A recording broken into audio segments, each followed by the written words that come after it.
Nature isn't as quiet as you think it is. It is loud, so incredibly loud, but not in the way you're familiar with. Not with the growls and snarls of animals, the sound of the wind whirling, or even the waves crashing upon the sand. It speaks and it sings in every little breath and movement. When the stars twinkle, it's music. The knot in a tree, a single message of the trunk's thoughts and memories. Every ocean current, a murmur of the path it has yet to take. And all of these small intricacies of the world press upon me, willing me to lend my ears to their thoughts and desires, their life and their future. It's overwhelming. And yet, if I had to turn my back on the song that follows my every step, that rocks me to sleep as I slumber beneath the night sky, only emptiness awaits. I'd be falling back into a hollow life, straining for something that is always just beyond my reach. And so I'm here, blooming with the melody that grows every day, continuing to listen to the song that guides me until I'm able to play along. And one day, I'll compose my own aria to sing amongst the stars.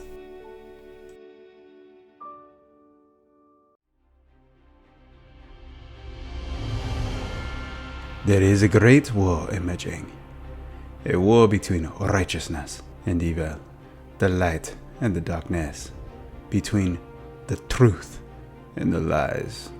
As this great war wages right beneath the surface, it threatens to drown whom it touches. The war for my soul threatens to tear me apart.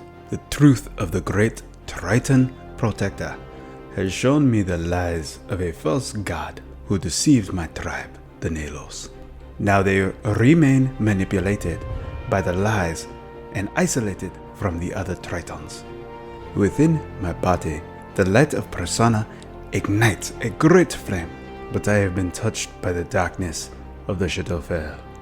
The divine light and the shadows have given me the blessings to use my powers to help and defend the individuals of this world.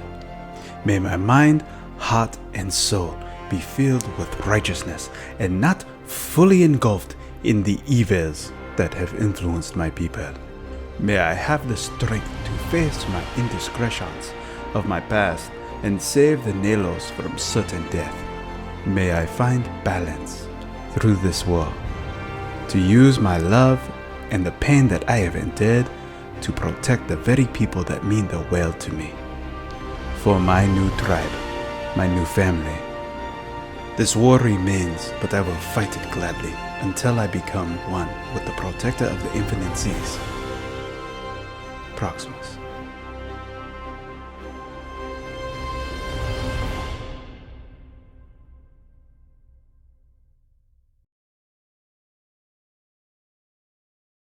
Hey!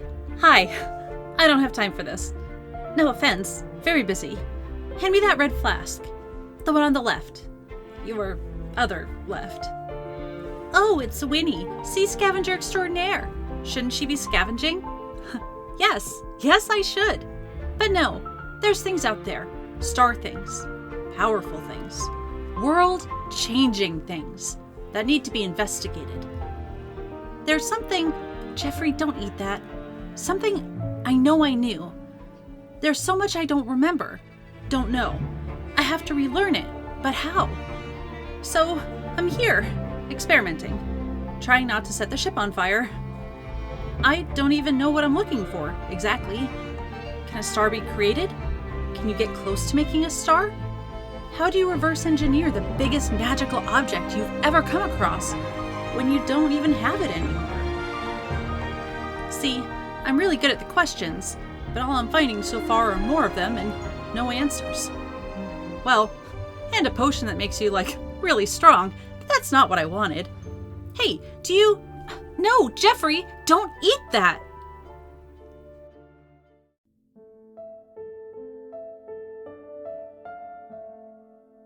If freedom was what I was searching for, I found it in the crumbled remains of a statue. I found it in the sails of a stolen warship. I found it in a spark. Or a flame, rather. But I know it's not real. The shadows that wither and watch at night remind me of that. Each soul that I've marked in order to protect others reminds me. It all reminds me that I wasn't strong enough to stand on my own. I couldn't escape without selling my soul to an even worse evil. Or what was left of my soul anyways. It wants to consume all it can. All the power that Omaris has to offer, all the life that it can take. I can't let it take any more than it already has, any more than I've already given. I will not be the reason that this world ends. Come hell or high water, this can only end one way. Because I have too much to lose if it doesn't. I can't lose it all again. I won't lose it all again. Not this time, you fickle fit bastards.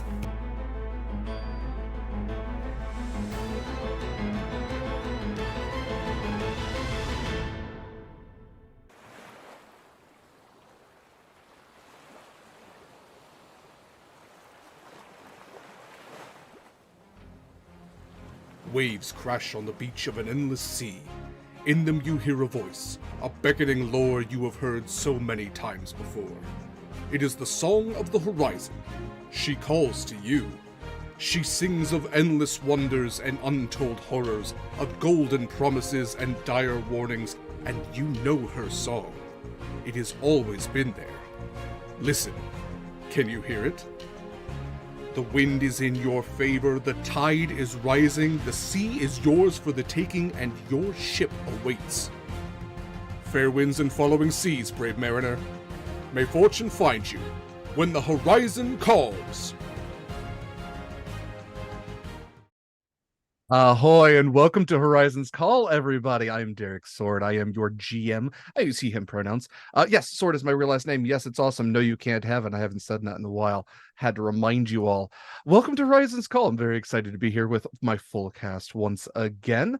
The very lovely Mare was at Big Bad Con last week, but we are lucky enough that they are back today. I'm going to have my cast introduce themselves and say a little bit more about their characters, all that cool stuff. Before that, I do want to remind all of you that if you love this cast even half as much as I do, which honestly, just look at them, how could you not? They do incredible things, they tell incredible stories, they have incredible characters. You can support them through tips, including an 8-cast crew that we have are all supported. I should stop using the word supported. You can tip our cast and crew all through pally.gg. You can see that in the chat. Anything that you are generous and able enough to give gets evenly distributed based on shares.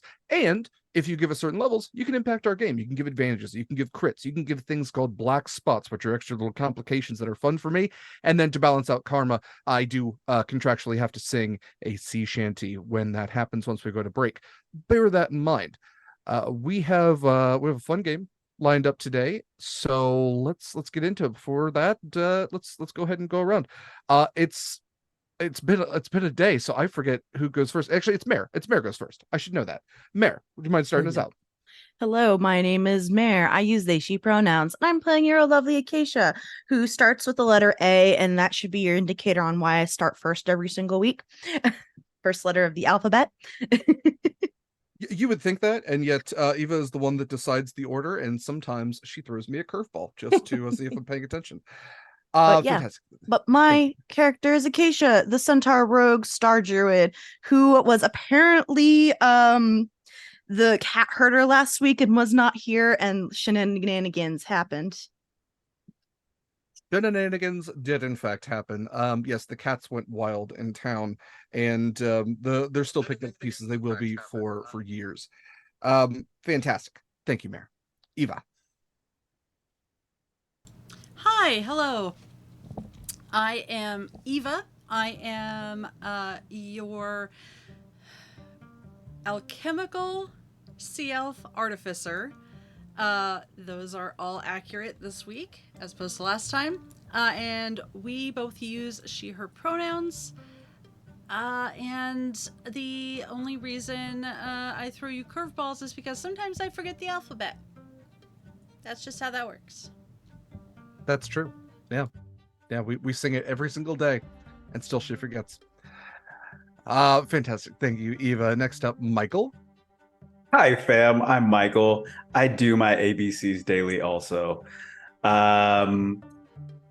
He, him pronouns. I'm playing Proximus, the Triton Paladin Sorcerer. Fantastic. Mikyl also does the artwork for this game and an upcoming game that starts tomorrow. So thank you as always to Mikyl for the incredible artwork that you create and for sharing your amazing talent with us. Last, absolutely not least, Kaila. Hi, hello. My name is Kaila. I play our Storm Sorcerer, Scarlet Shores. We finally got the new class. Yeah, how far into that class are you now? Since we haven't progressed too far, we're still hanging out around level 6 sorcerer. Okay, all right. Give her a few more days, she might get up to level 10. Yeah, you all have been. Sometimes we go like a single game is months in game time. Sometimes it's a single day. That's fair. Yeah. Fantastic. And Kaila, while you're at it, I believe you have the recap. I do. Let me pull out my 2 sheets of recap that I have here. So we sort of might have messed up a little bit. I definitely think the Empire knows that we might have stolen one of their ships. But while Acacia went to find help, Winnie, Proximus, Marcus, and I took more of a look around. Some more careful than others. It was dark in the dry dock, so what better time to test out new magic, right? I illuminated Proximus's glaive, so we were able to see the full extent of the Tombstone Twins' carnage. There were so many dwarves frozen in fear. We could also see that our main sail was smeared in, luckily, just tar. When he went off to poke around while Proximus and I cleaned the sail to make it usable again, Marcus supervised, of course. The doors are unlocked, the keys are missing, and this entire thing is awful and getting worse by the moment. Luckily, Acacia found help, and since the entire thing is our fault, we're footing the bill for it. All 2,500 gold.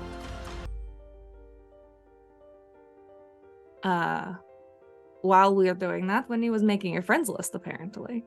And to keep our consciences clear, she asked if I could scry on the dragon egg. Luckily, the egg is safe, but this did make the party a little hungry for omelets, but to be fair, I don't really blame them. There was a discussion about the twins and how we should be on the lookout for them or any privateers, as we are now apparently on their hit list. And while we went to go find brunch to cure our craving for omelets, our lovely conversation was interrupted by some lovely friends of the Empire. They made the mistake of calling Proximus Fish Boy. So we may have started the brawl in the tavern. For little Jeffrey, did I record all of my kills? That is news to me. Luckily, he did not acquire any more at the brawl. There was a lot going on, but Proximus really had it in for the one guy who called him Fish Boy, but I didn't blame him. I almost felt bad for him, but alas, I don't. Proximus may have laid him out on the table and gave him a wedgie. Honestly, kind of deserved it. Probably not how he thought his day was going to go. All in all, the brawl went on, and we eventually outlasted everybody else. The city's watch finally showed up, and we promptly threw the anchor to the Nerian soldiers. And we left, leaving them to clean up their mess that they created. When we did leave, we encountered a strange group of folks. A ragtag team, if you may call it. But they might be our hope to captaining the new ship. So we are going to investigate more. We're what Tavia and her seemingly group of officers has to offer us. Except Proximus really wanted to cast Zone of Truth in the middle of the street, and we had explained that that's not how that works. So we return to the dry docks for Acacia. And now, the interrogation begins. Fantastic. Well done. Go ahead and enjoy that inspiration for this session. I also want everyone to recognize that instead of throwing someone under the bus using that term, because there aren't buses in Tamaris, Kaila did use the term throw them the anchor, and I can't tell you how brilliant that is. That's very, very good. I needed everyone just to note that's what happened there. We'll put it on a shirt. Absolutely. Yeah. Not sure what shirt that would be, but yeah. Still waiting on Cosmic Crisis. Yeah, no, all the merch is It's coming, okay. I assure you. Fantastic. Okay, well, to set up where we are here, and I need to kill one of the songs now. Okay. So, to set up where we are, you all have decided to head back to the dry docks, along with your new companions, this group of previous pirates, wannabe that maybe wannabe is rude, would be again prospective pirates. That's a good alliteration. Pirates on break. Yes, landlubbed pirates. Individuals who had a ship that they told you that was sunk by a kraken, who have been kind of stranded here on Tomartor for quite some time in look of work, in search of work, but not really wanting to just join a crew because they were officers. They don't want to have to rise up the ranks again, especially going on an official merchant ship, considering they probably were doing similar business to what you all do. And they saw you come in on 2 fancy pirate ships, saw that you had one more in a dry dock, and were interested in perhaps pirating for you. So you all have gone back to the dry docks to meet up with Acacia and do some pirate job interviews. They can have their CVs and their resume starts with an R, I guess. I don't know. I hate it. Resume. Resume. Yeah. What? Do you know a pirate's favorite letter? It's the C. It's the C, Yeah. Derek. Yeah. A lot of people think it's R, but in fact, a pirate's true love is the C. Anyway, you all have met back up. Sorry, So, you have disadvantage on your next check, Derek. I have disadvantage in life. I tell jokes like that.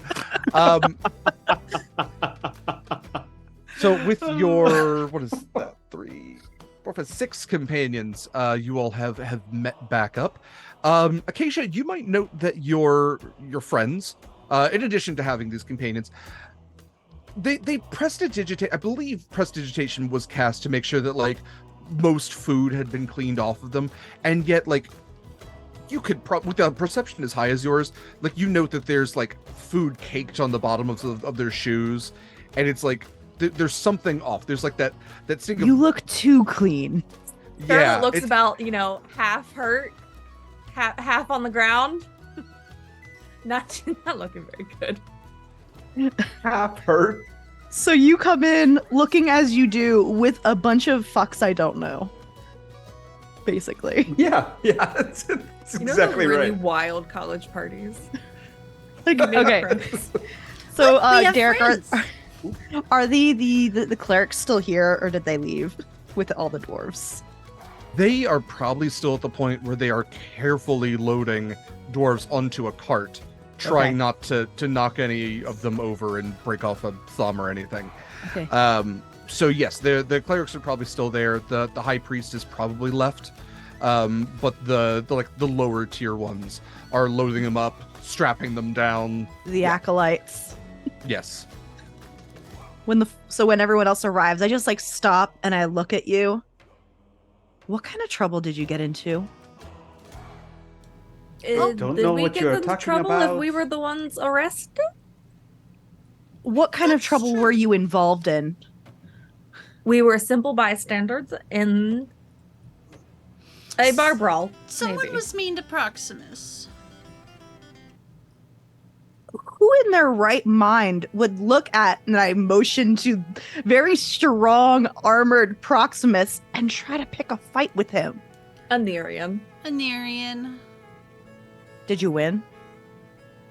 We're Yes. still standing and they're arrested, so. They got arrested. Yes. And we made new Good. friends who also don't like the Nerians.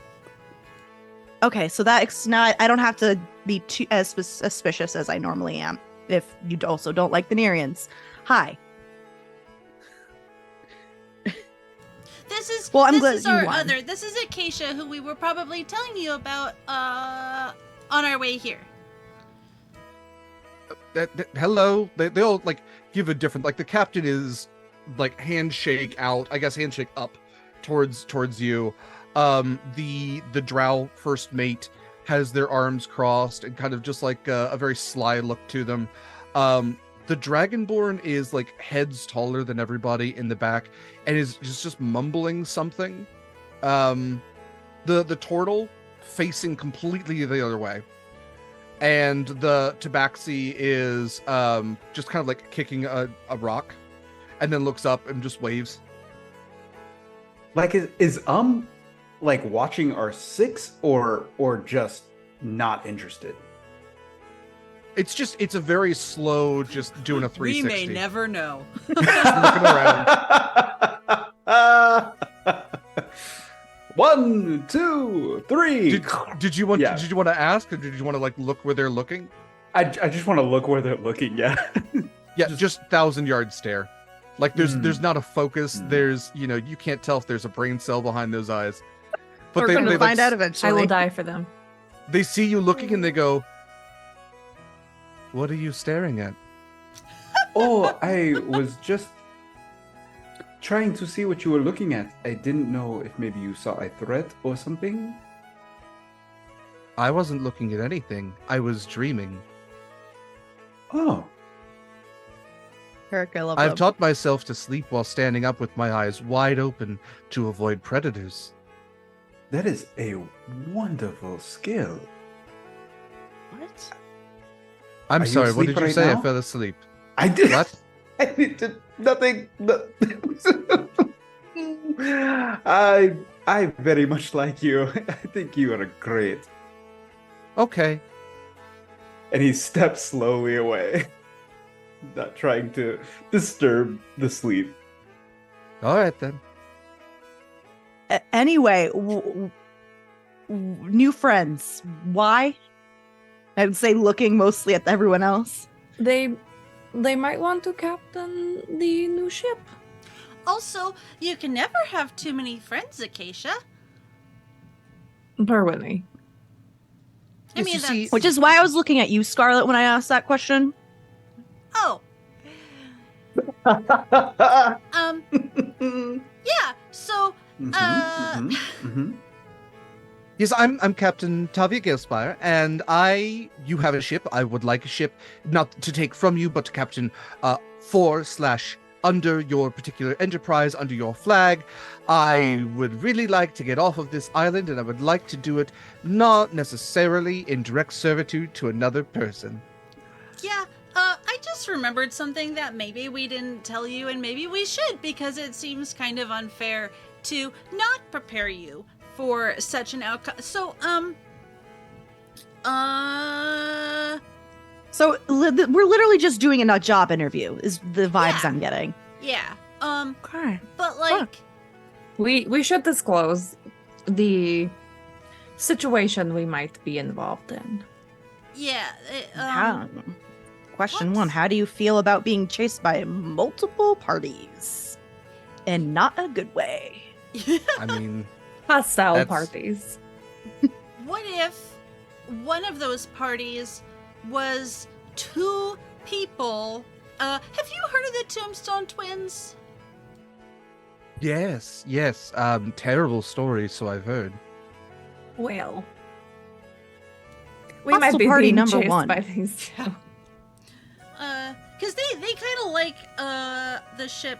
Well, I think they just like the ship so that they can mess with us. But they are aware of, if we were to have a ship available, they are very aware and intimately familiar with said ship. So, fair. They want the ship you're thinking that you want to captain. Yeah. I don't think they that way. necessarily want it, but they definitely want us Yeah. arrested or But also, like, dead. they Probably they preferably know dead. the ship pretty well because they like. Oh, okay. You all have couched this question 100 ways. So to answer it, It's not the first kerfuffle I would have been in. My crew has certainly proved themselves in skirmishes before, and as long as you're not giving me a dinghy and a slingshot, I hope that I would have at least a chance. Oh yeah. Oh fuck no. If you get what weapons you know how to use. I'm pretty sure there's already dinghies on board. If not, it's a safety issue, and we should be sure that there are dinghies added before anyone sets sail. I need an acronym for Damaris OSHA, please. Dosha. Yeah, it's OSHA. no, it's ocean. What is wrong with you? It's right there. Oh.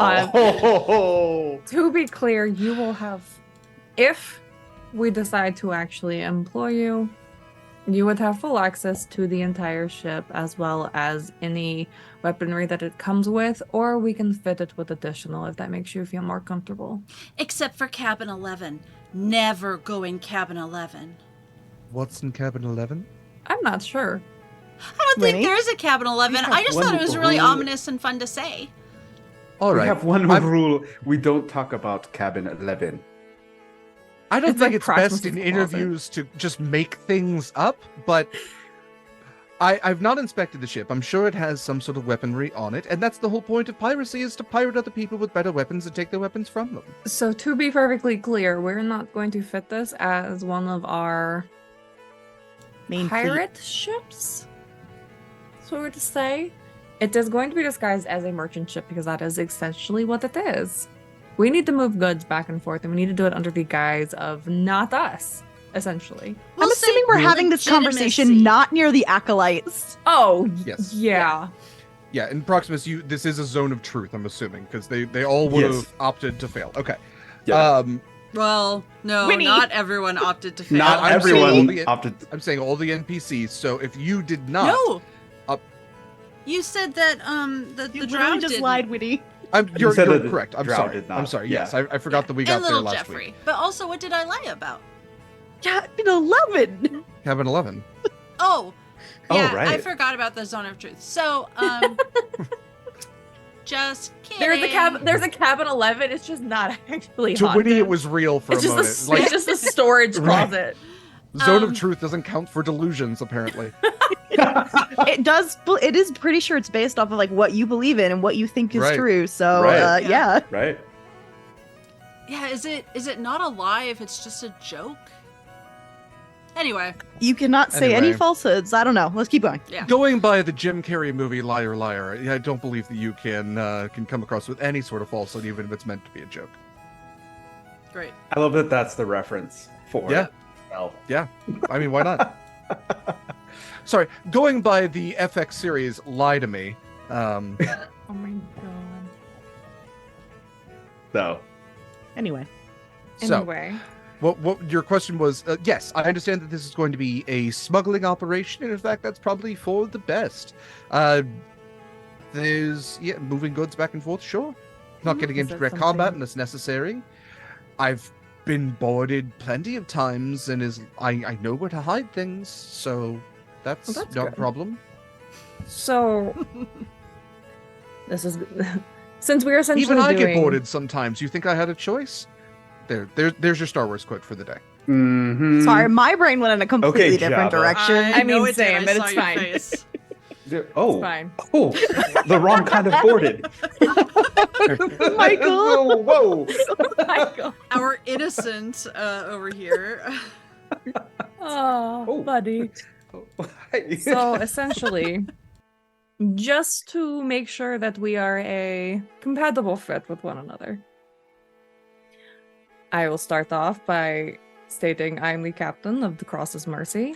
Our other captain is currently aboard the Redemption. If you want to meet him, you can, but a little terrifying. I am the more friendly of the two.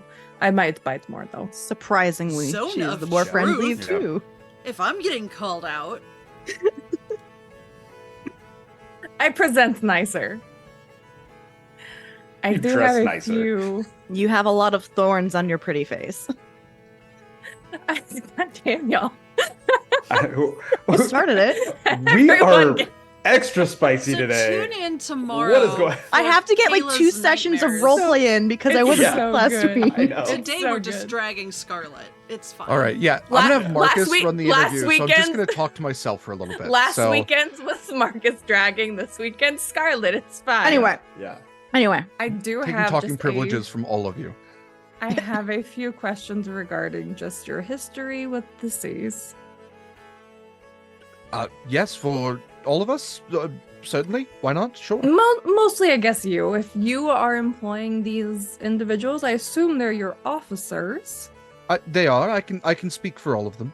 Okay. Well, if they trust you enough to do so, then it is up to them. And I'll look to them.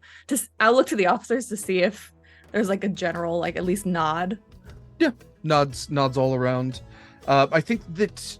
Give me an insight check. All right. I'll place my dice tray was not in front of me. oh, I need to get my dice. Shit. Oh, yeah, is this for all of us or just Scarlet? I think Scarlet. It could be all of you. Scarlet specifically said that she was looking at everybody, but and is asking the Yeah. questions. This is probably more Scarlet than I'd be Wanted watching to- everybody. Yeah, Yeah. I mean, it's a group interview. I got It's a my 20 ship. I got a 25 for insight. 16. Oh wow. Also, I'm gonna do a mind link with folks. Okay. Scarlet, what was your insight? 22. For above a 20, you would notice that Mercuritor kind of like Tavia, I think I described, has like this simple kind of like leather captain's getup where there's armor built into the captain's coat, kind of similar to what Marcus wears, at least in concept, not necessarily in design. And you see that Mercuritor, the drow, actually like tugs on the back of the captain's coat slightly, and you see Tavia put like a finger out for like, one moment, and then another tug, and then a slight little thumbs up. But Mercuritor looks, when you say like, previous experience, I can speak for them, all that. Mercuritor is like darting his eyes back and forth, and seems a bit nervous at previous employment questions. But you also get that like Tavia's kind of waved it away. The concern, like they have a wordless communication. Quick question. Yep. Since I was since I played last, has it been 8 hours since technically the same day? No, it hasn't been 8 hours. Okay, then my mind link from last session is yeah, my mind link from last session I think is Okay. I think What's the distance on your mind link? a mile. Okay. So you're probably just out of like full contact with your party during the bar fight, but you kept getting like staticky interludes of like food being thrown things. It's like when your radio is going in and out of Oh my God. signal. This was Nice. mostly for recasting in case I had to recast it, so I don't use Fair that enough. that point. So it was still I got going. you. Okay. So mind link prepared, ready for questions. Fire away.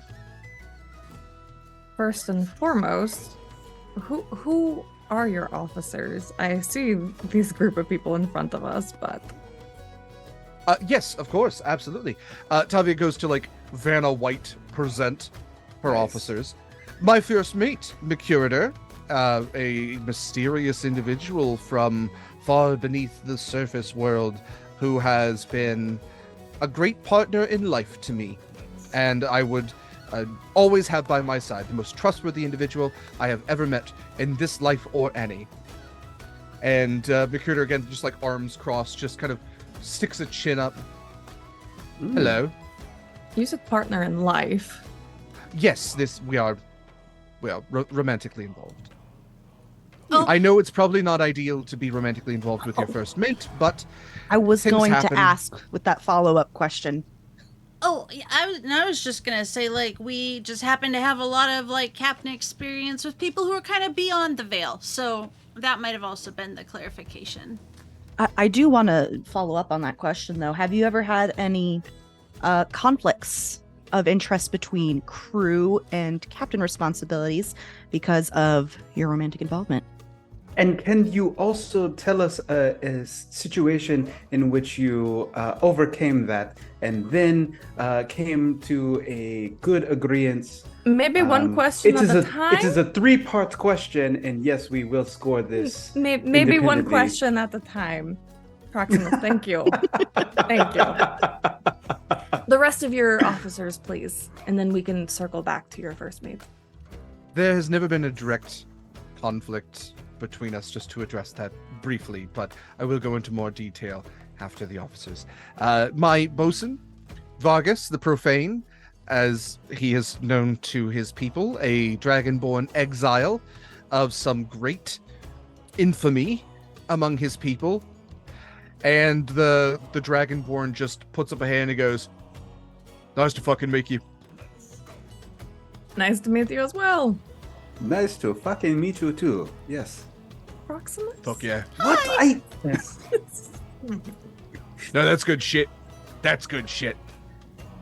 Okay, wonderful. Wonderful to make your acquaintance. Yeah. So you're like the face of the group, right? What did you fucking say to me? And who's next? I'm gonna take that as a no, Winnie. So like, if we're going up the hill to get to Vargas, we take a very very heavy drop down to a dwarf named Ursa Brightmace, a fantastic quartermaster, someone who has always been able to procure any goods that might be needed, and is a trusted voice among my crew. She sailed for quite a while before replacing my last quartermaster, and I've never had any issues with honestly asking her for anything. To a disturbing end, sometimes I'll just ask for things that I think she can't get, and I'm always wrong, and that upsets me, but not in a way that I can ever really explain to her. And Ursa, absolutely, like any good quartermaster, lots of pockets, just, a vest. It's not as fancy as Trosho's, it's more like utilitarian. You guys so get along with Trosho. Yeah. Mm-hmm. I kind of want to test that out. Later date. Our cook, Attila, who walks on air from Hexacotl, sailed for quite some time under a number of ships. As far as I'm aware, none of them sank until ours, so perhaps I'm the bad luck, not the black cat. But a fantastic cook, and someone who really appreciates spice. That sometimes needs getting used to. But flavorful, if nothing else. And lastly, our surgeon, and I've, again, fantastic bedside manner, knows how to heal a wound. Not great for in-depth conversation, but also at the same time says things that make you question your existence. Mm-hmm. So Can I roll insight to see if is asleep again? Yeah.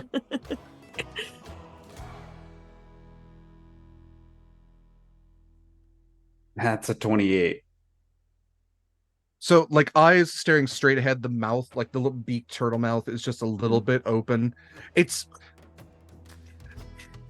to reference some contemporary events, it's like a Mitch McConnell freeze for a second. And then the eyes, like, look over to you and they go, "Why are you staring at me again?" Oh, I look at everyone. Proximus, stop staring. It's so hard not to. I'm sorry. very sorry, but you're not my type. You're not That is- Proximus' type either. It's That is okay. actually good to know. We'll be Thank you. great friends, I'm sure. Yes. Okay. I have a question. Diversity is important to our crew. What is his name? Curator. Curator. What does diversity mean to you? And how do you incorporate diversity into your daily pirating life? I should introduce the first mate of the Redemption, Proximus Midnight.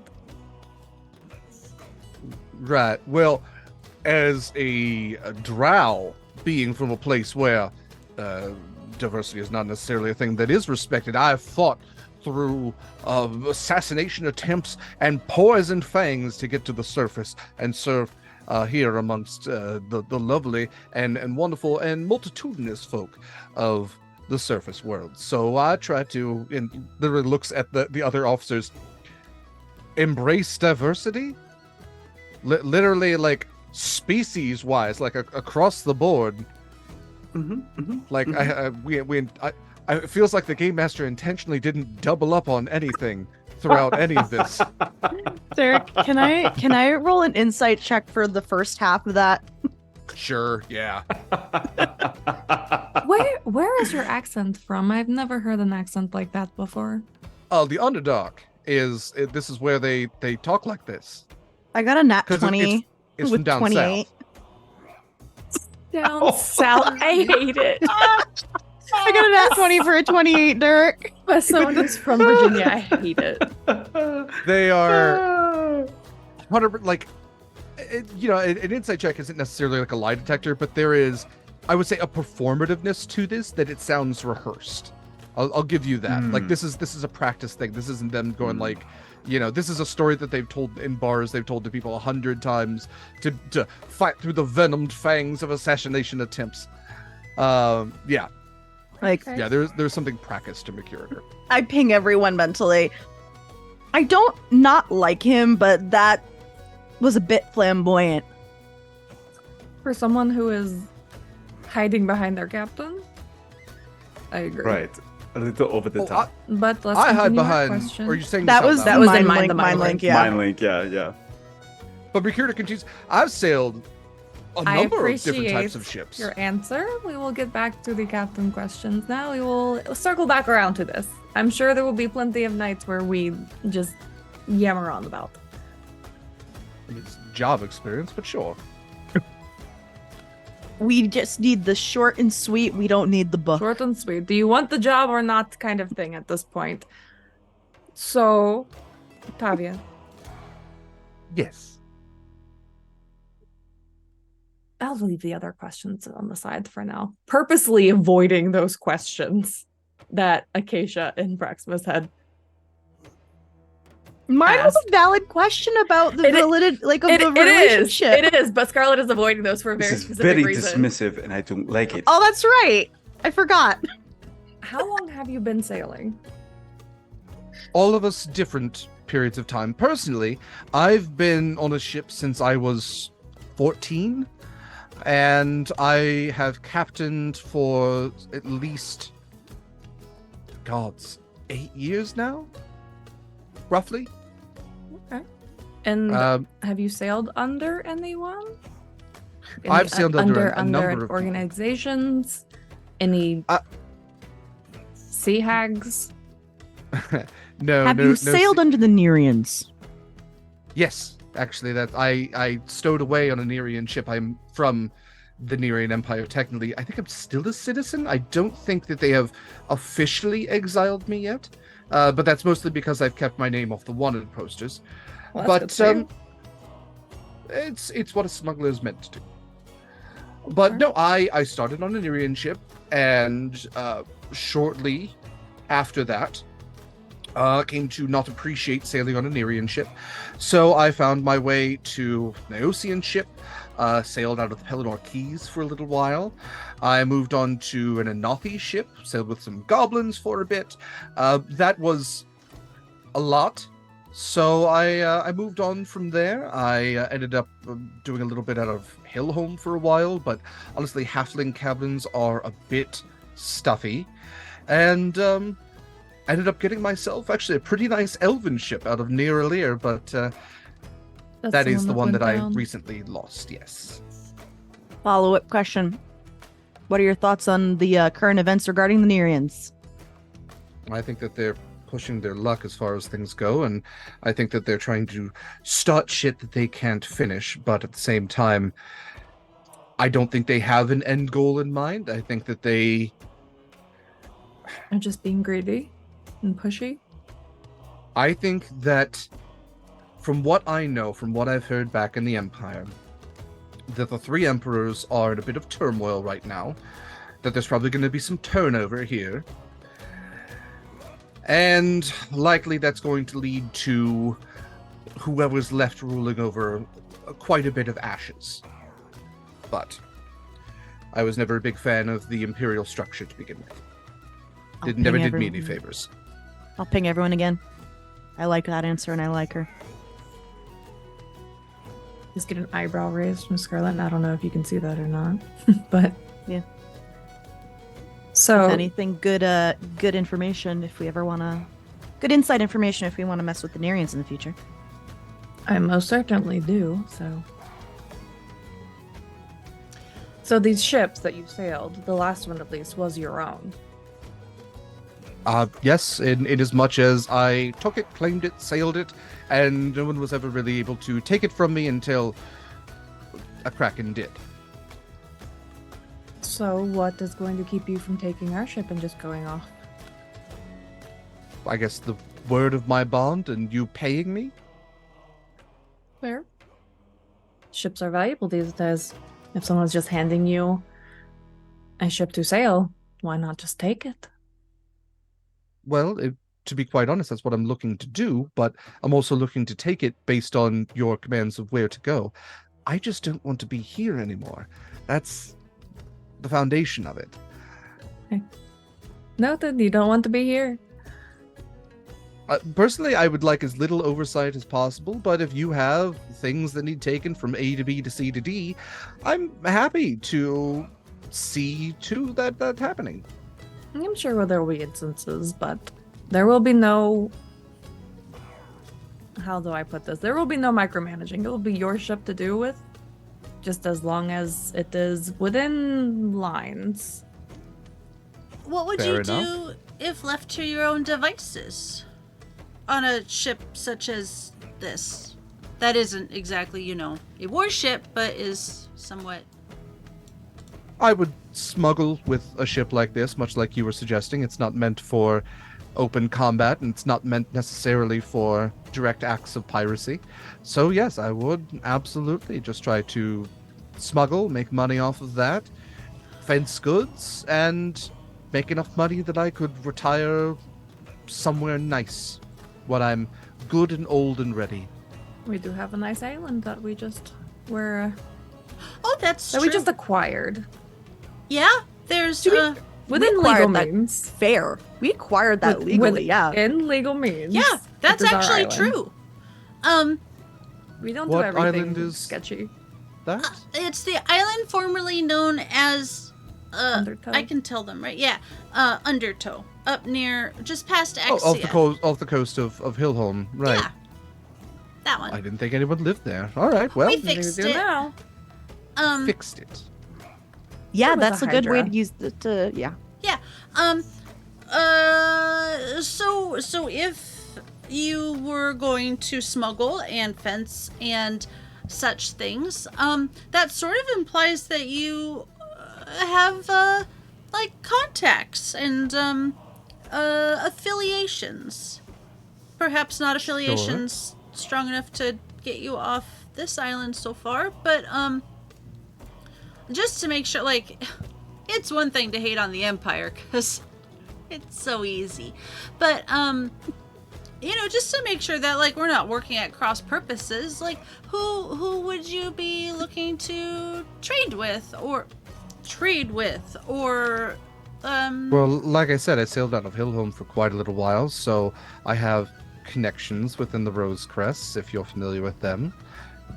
I've done some dealings with the Whalefall Court, but there's very little that they actually need on the surface besides information.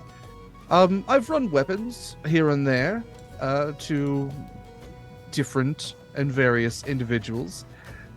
Some of them up north, some of them to the southeast. The Hobgoblin warlords down there are always looking for extra armaments and fancy new tools, but they always fight amongst themselves, so it didn't feel that dirty. Anyway, yes, I've also taken spices out of Hexacodal, animal goods, foods, well, all different types of things. And then I've also just sailed amongst the Narrows for quite a while because they're always looking for trade down there. I got stuck in New Labyrinthia for quite some time, but that I think happens to a lot of people. Derek, I do for have out of one character question. What is that? That is the new home island of the Minotaur, which is set up like a giant labyrinth because the Minotaur, like it's so packed that like the streets kind of come to like dead ends, and like if you were to look at it from above, it looks like a giant maze. Okay. But to Minotaur, it's normal because they can navigate, like racially, like within D&D, they can navigate mazes as easily as. That's really cool. Question Yeah, about new the animal goods smuggling. You don't smuggle live animals for trade or trap, do you?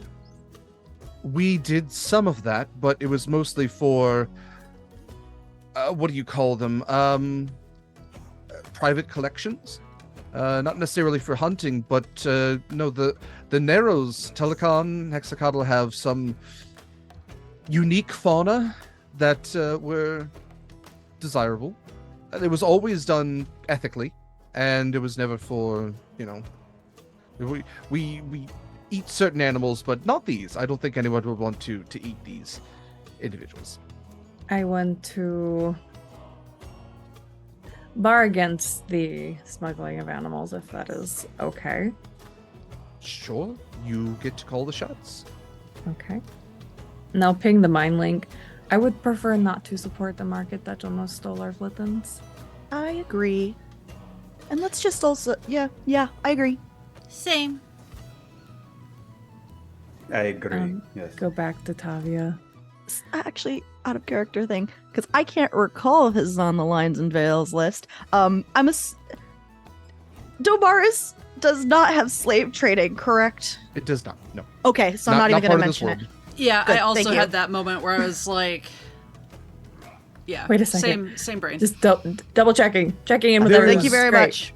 There is indentured servitude in the sense that like the Empire definitely grabs people, puts them on a ship, but it's employment in the sense that they are paid. It's not great employment, so there's that, but there is not chattel slavery. There's not racially based slavery. There's not slavery of any definable type within this world. That is absolutely not something that I put in any of my worlds. Thank you very much. What is your crew's opinion of you generally? Favorable? Do they want to get off the ship as fast as possible when you get to port? This is also a great question for the crew in general that are here. Everyone, I'm going to close my eyes. Thumbs up, thumbs down, or Vargas, I swear, please, thumbs only. I like that one. And Tavia Tavia puts like a hand over her eyes, closes her eyes. Mercuritor, like, thumbs up. What do we got? Attila, 2 thumbs up. Vargas is looking at his hands, shrugs. Yeah. Just like very, very slowly. It's the slowest raise of a thumb. And then Ursa is looking down, then looks up, sees everybody else with thumbs up, and goes, "What are we doing?" Wonderful. I love all of them. What is a crew if they are just all a little quirky? You can open your eyes now, Tavia. Thank you. See, they all love me. When it comes to the rest of the crew, I try to be a captain that shows respect to her crew, takes care of everyone aboard, and make sure that, well, it's also my first mate's job to make sure that everyone is not going to murder me in our sleep. Well, that's good. No one likes a mutiny. Unless you're on the mutinying side. Don't even say that word.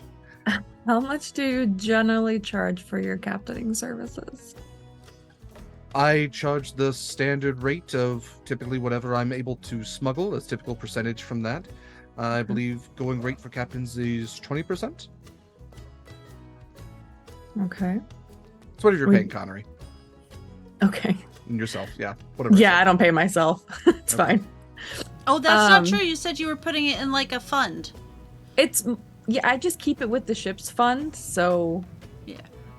So there's essentially 2 ways you can pay a captain. You can just pay them based on like, or give them a you're cut in of our the service. goods. Yeah, here's your employment, or a percentage of whatever they're able to do, which incentivizes them not to dump the cargo the second that they see. Chances are agreement's going to be like, you have like 3 months of we will pay you, and then you have to start making a profit, Mhm. and that it will be your cut. Okay. Oh, I've worked that job before. Yeah, it's not my favorite, but also you have to make them work for something. Yeah. And then how much revenue do you usually bring in? Are you profitable in any way?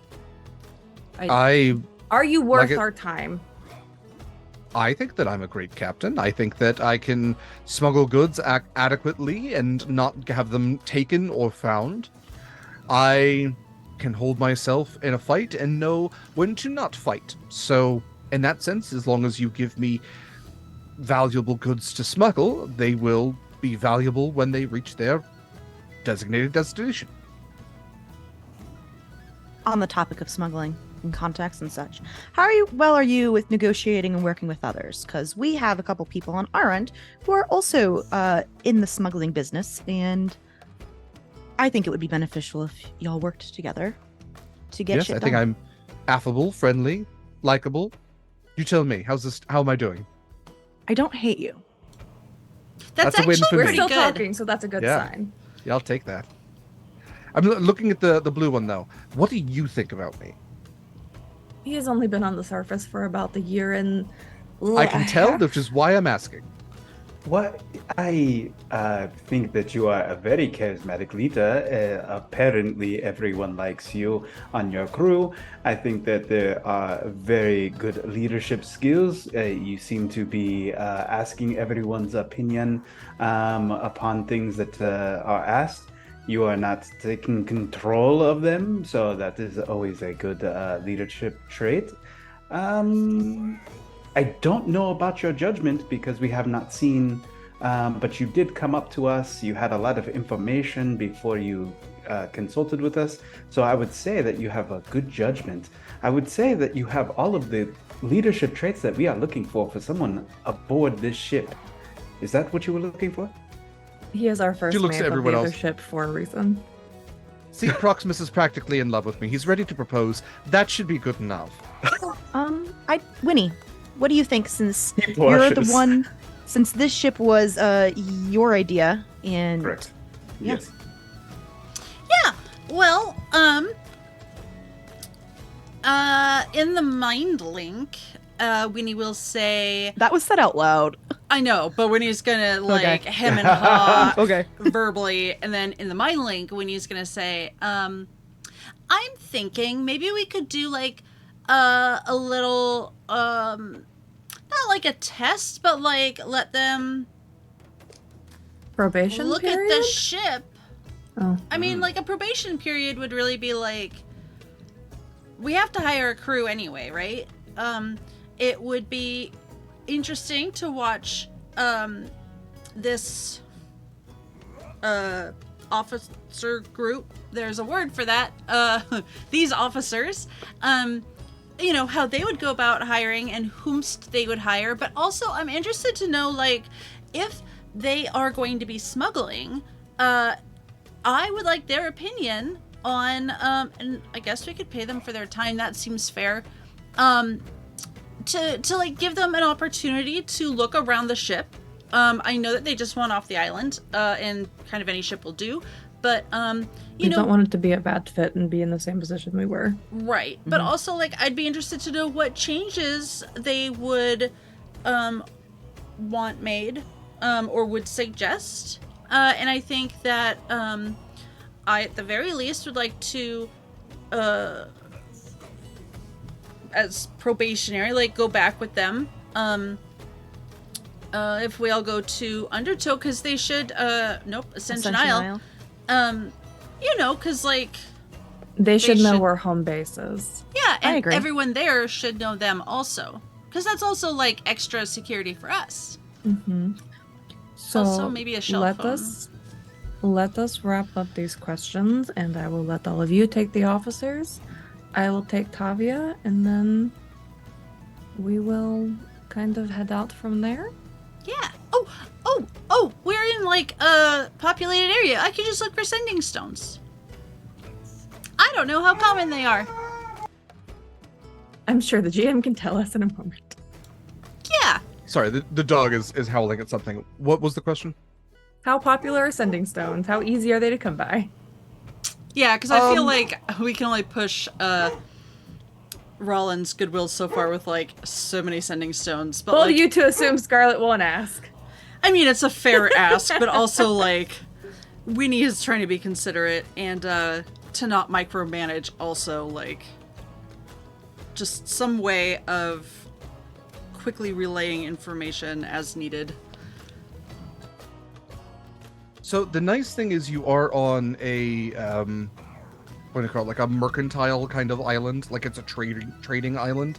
Yeah. So if you were going to find magical items, this would be the place to do it. Sending stones are uncommon. You likely would be able to find at least a pair of them here.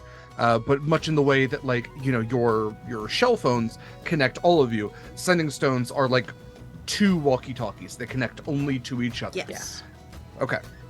Yeah. So in that sense, you would likely be able to find an equivalent of sending stones on this island. Yeah. My that would be a Winnie has one, Tavia has the other, as it is Winnie's ship. Yeah. Yeah, I was gonna say either me or like Cross's Mercy being like the flagship, like Scarlet being Admiral. But yes, Winnie. No, Winnie would have the stone. At this point, if at this point Scarlet's like, it's your ship. I trust you. Yeah. Please do the things. If anything happens, please just tell me. Keep me in the loop. Yeah. Also, like statistically, I feel like maybe someone on each ship might have like the message spell or sending or whatever. Yeah, see. Well, you all do. Do your shell Technically, Well, but I okay. have it as an actual spell. phones. Okay. Wait, but we can. Shell phones work like actual phones within a certain mileage, and we Yes. each have one casting of sending per day. Oh, I didn't even think about using that outside of our actual circle. You used it to talk to Roland before. Roland has a shell phone though. Yeah. He does I not. thought. But we were, Oh. and regardless, even if he did have a shell phone, we are Did way you- too did far you away. Just Yeah. see all of us at the same time. We all thought he had a Not shell me. phone. I already do. I know. I Rare didn't. occasion. I know. I lied. I didn't know he didn't have a shell phone. I assumed it was just because we were too far We're away. still in the zone of truth, Mayor. Not a case. Players are with the police. The PCs are within the zone of truth. As a safety feature, I would still like a pair of of balls. Sending of stones. Yeah, sending Pair stones. of balls. Pair of balls. That's what you said first. Parabolic. And as Anyway. as it is a fleet expense, it will be taken care of, but not out of your own pocket. Hero. I would still kind of like to have a price on it, just as like a Yeah. yeah. Okay, so I mean, yeah. Okay. Ow. Do you just want to do like an intelligence check to realize how much a common item might cost? It's fine. An I'll just uncommon give Winnie a chunk of change. Okay. I would, since Winnie's like thing is like scavenging and trading and all that sort of stuff, I would kind of like to know if Winnie kind of has like a baseline of what it should cost, Yeah. so that Yeah. if she finds one in a shop, one set. Yeah, I get she- this. Worst case scanned. scenario, Scarlet Yeah. can give you the credit card. You're cut off for the day. You have another I'm disadvantage. cut off. I don't want to hear it from all of you. Is it just intelligence? I think so. I can't think of like what commerce would necessarily correspond to. I feel like I just took psychic damage in real life. Yeah. Yeah, probably. Yeah. I could say history would work. Yeah, history, persuasion, even if like how well Winnie could haggle. I trust Winnie. She's pretty friendly. Yeah, I'll deal with persuasion later if need be, but that would be a 17 for just guessing what the baseline. So you've dealt with magic items before. You know, if we're talking about like the scale that D&D uses of common, uncommon, rare, very rare, whatever. This is an uncommon magic item, so it typically ranges somewhere between 400 to 1,000 gold pieces, depending on the rarity of where it is. Because even an uncommon magic item can be very valuable. Like if you get a decanter of endless water in a desert, you know, that's going to be much more valuable than if you were in the middle of an ocean. Yeah, or in the middle of a freshwater lake. Better analogy. So yes, depending on how rare sending stones are for sale, supply and demand. I took economics courses for this reason alone, so I could do D&D commerce better. So let me get out my my chart, and we can see where the spike is. But yes, depending, that's probably the price range that you're going to be in, and also based on your particular haggling. In Winnie's experience, she has never been able to haggle down an uncommon magic item more than 100 gold cheaper. Like I would say, like, you know, the official rules, it says 500. So I would say, if you really haggle super well, you can get 100 gold off. That's maybe the most you can do. Yeah, that seems reasonable. So out loud, Winnie will say, because I think a lot of that had been part of the psychic link in terms of.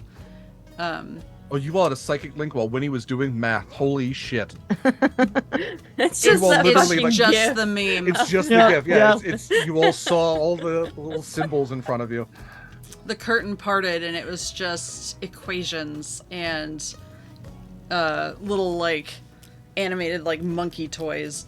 With Yeah, symbols. in Winnie's head, it's a unicorn named Mr. Sprinkles, and he goes, "Well, Winnie, 2 + 2 is 4."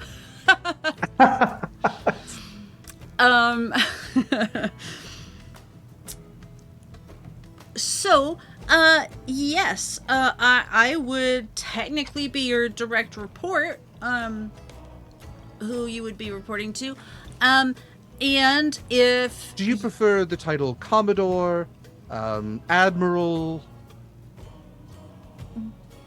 Manager? Manager, no. What is Scarlet's official? Yeah, Scarlet's Captain. Yeah. of the fleet? Captain of No, Cross's you all Mercy. don't really have a fleet, because you have Connery, who's captain.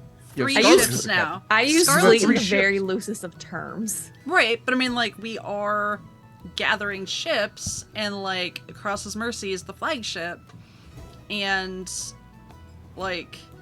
Scarlet holds the purse strings to all 3 ships. And, we all... It's all combined. Okay, well... I'm so glad I'm never part of this stuff Yet. Okay, well, we'll go into details later. You can just call me Winnie for now. We'll iron out the that's fine. details later in the paperwork. Yeah, some of us have issues with chain of command, apparently, despite being at the top of the chain. If in doubt, I'll use the term warlord. I think that's just a hilarious title that you should Winnie's like- use for Winnie. Warlord Winnie. Warlord Winnie. Yes. Deal. It'll just be an Sure. in-joke for all of us. It's fine. Yes. I will put that down on the paperwork. In the mind link, you just hear, "Do it." There's a passing couple of dwarves who overhear the word Warlord Winnie and start whispering it to each other, and they tell 2 friends, and they tell 2 friends. I need you to roll for reputation with a D100. We're gonna see how far this goes. Do it. Roll. Do it.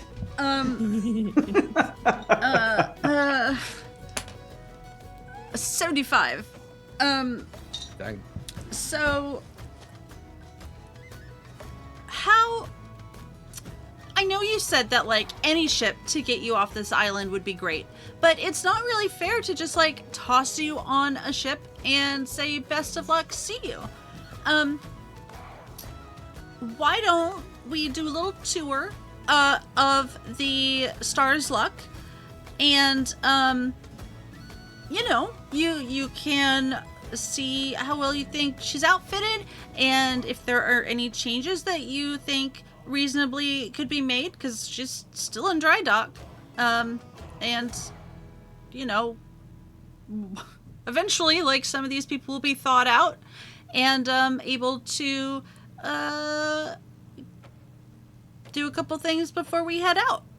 And by what Winnie means by that is we are going to send your officers to the Star's Luck to get their opinions first. And you will come with me and we will do paperwork and further discussions on agreements. Very well.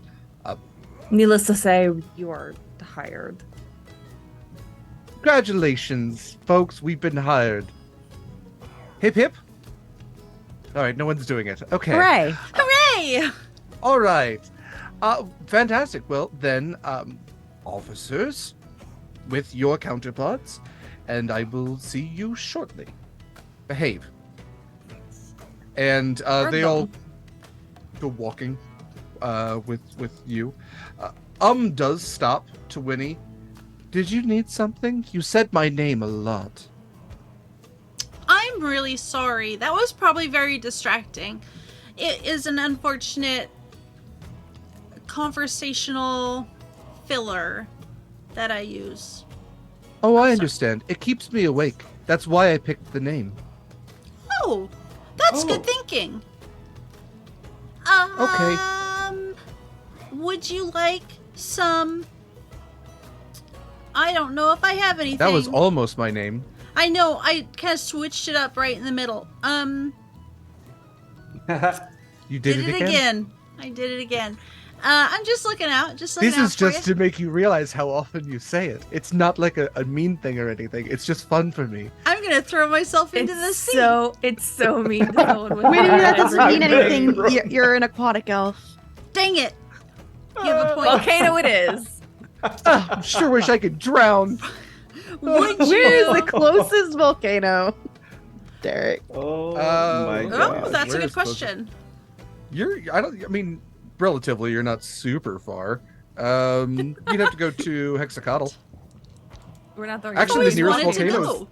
The nearest volcano is from Scarlet's prequel. Ugh, Oh. We're not going there. no. No. No. Yeah. I That's was trauma. going to offer you some coffee, but I don't have anything available. Did I lose my... Nope, it's right here. Nope, I have nothing helpful. I'm so sorry. It's very nice to meet you, though. Don't need to apologize. It's nice to meet you as well. I'm going to keep going. Are you coming with me? Would you like to walk together? I would, but I also don't want to influence any of you all in your opinions, so I'm gonna go shopping. Could I get you anything while I'm out? Like a 5-hour energy or anything? That's so little time. Oh. It really is. But if you just take like 6 of them back to back, you've got a little bit more than A a heart day. attack. Tell Just me keep Winnie saying my can name make. from time to time. It'll keep me awake. Tell me Winnie can make 5-hour energy drinks in game. Please let me roll for this, Derek.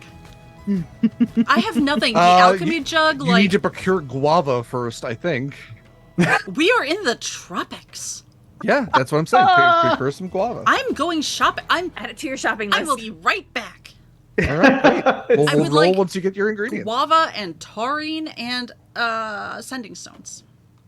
So we're sending the officers with Acacia and Proximus to go look at Star's Yes. Look while Winnie goes shopping. I was What a- going what to a offer, strange- so Strange grocery list. It's like, oh, I need a shovel and rope and Mm-hmm. a an cucumber. axe. Yeah, And a cute. Oh gosh. one tarp. Okay, so those of you going with the officers, they access the dry dock. They walk inside. All of the statuesque dwarves have been removed, fortunately. All of the messages left by the Tombstone twins have been removed. So it's just it's a dimly lit dry dock with nobody else around. It has a U-shaped boardwalk that goes on either side of the ship, and the ship is up on stilts with a large gate that would let in the water and also let the ship access. Behind it, that is closed currently, and they walk over the plank to board the ship. Taking a look around, you would watch as Vargas the Profane. If you've ever seen people, especially like the indigenous peoples that can climb palm trees with their hands and feet, where they kind of like scale it by like putting their feet sideways and hopping up it. Vargas does that to the main mast, and I mean we're talking like, you know, a very bulky guy, a big hefty green dragonborn that just like scuttles his way to the crow's nest. Checks on the sails on his way up. Attila, who walks on air, is just scouting down. He goes beneath decks to below decks to the galley. Let's see. Wow. Also goes below decks. Yes, Mare. I was just gonna say while the dragonborn is scaling, Gace is just watching impressed, and then like also just looks at her hooves while this is happening. It's fine. Also, how tall is he actually? He's probably in the 7-foot range. So just a little shorter than me. Let's Yeah. go. Hey now. And your curator goes to the helm and is checking on the wheel chain that connects the actual steering wheel to the rudder itself, just making sure that everything's intact. They're mostly just doing a once over, but seem to be happy with stuff. Is there anything any of you wanted to do with them? Okay. Then Scarlet, you and Tavia. So paperwork. And Marcus. And Marcus. We can head back to my ship and my captain's quarters. And we will do everything then and there. Certainly. Cousin, I suppose you are also... She's referring to Marcus. I should have known we had something in common then. This is my first mate. Oh, yes. You have a ship do you have a longboat to get back to your ship? Or have you docked in town? What? I don't have the answer to that. The answer does not matter. It's just you both get back The to answer your ship. is yes. The answer is yes. You both access your go back to Cross's Mercy and find yourselves in the captain's quarters. What sort of paperwork have you brought me this far for? I just need your signature saying that you're not going to sell us out to the Empire, and you will accept what pay with a 3-month probation period, and after that you will be a percentage of your profits. Very well. That is all amenable. I agree. You shall have my mark. Wonderful. And we would also like you to come back to our home base. This I is think that only makes sense. Potentially where we will be smuggling out of, so it only makes sense. It absolutely does make sense. I will sail in your flotilla. Wonderful. Maybe, whatever you want to call it. Now I should actually get to the real point of this. Would you like a drink? Yes, sure, why not? Okay. Sweetheart, will you get us drinks, please? Of course. He goes to leave, closes the door behind him, and heads down to the galley to acquire some bottles. You mentioned that your first mate is your life partner. I did. Is this something that your crew knows? Well, my previous crew, yes, until they were shuffled off this mortal coil. I have no crew aside from my officers, but my officers are all well aware of mine and the curator's relationship. And they're okay with that. It's never been a conflict of interest, and honestly, I think I sail better with him. And I think the officers know that as well. He has been an impartial voice in times when I have been wrong, and has been a supportive bastion in the times when I needed to be right. So he keeps you in line when you falter. He likes to think so.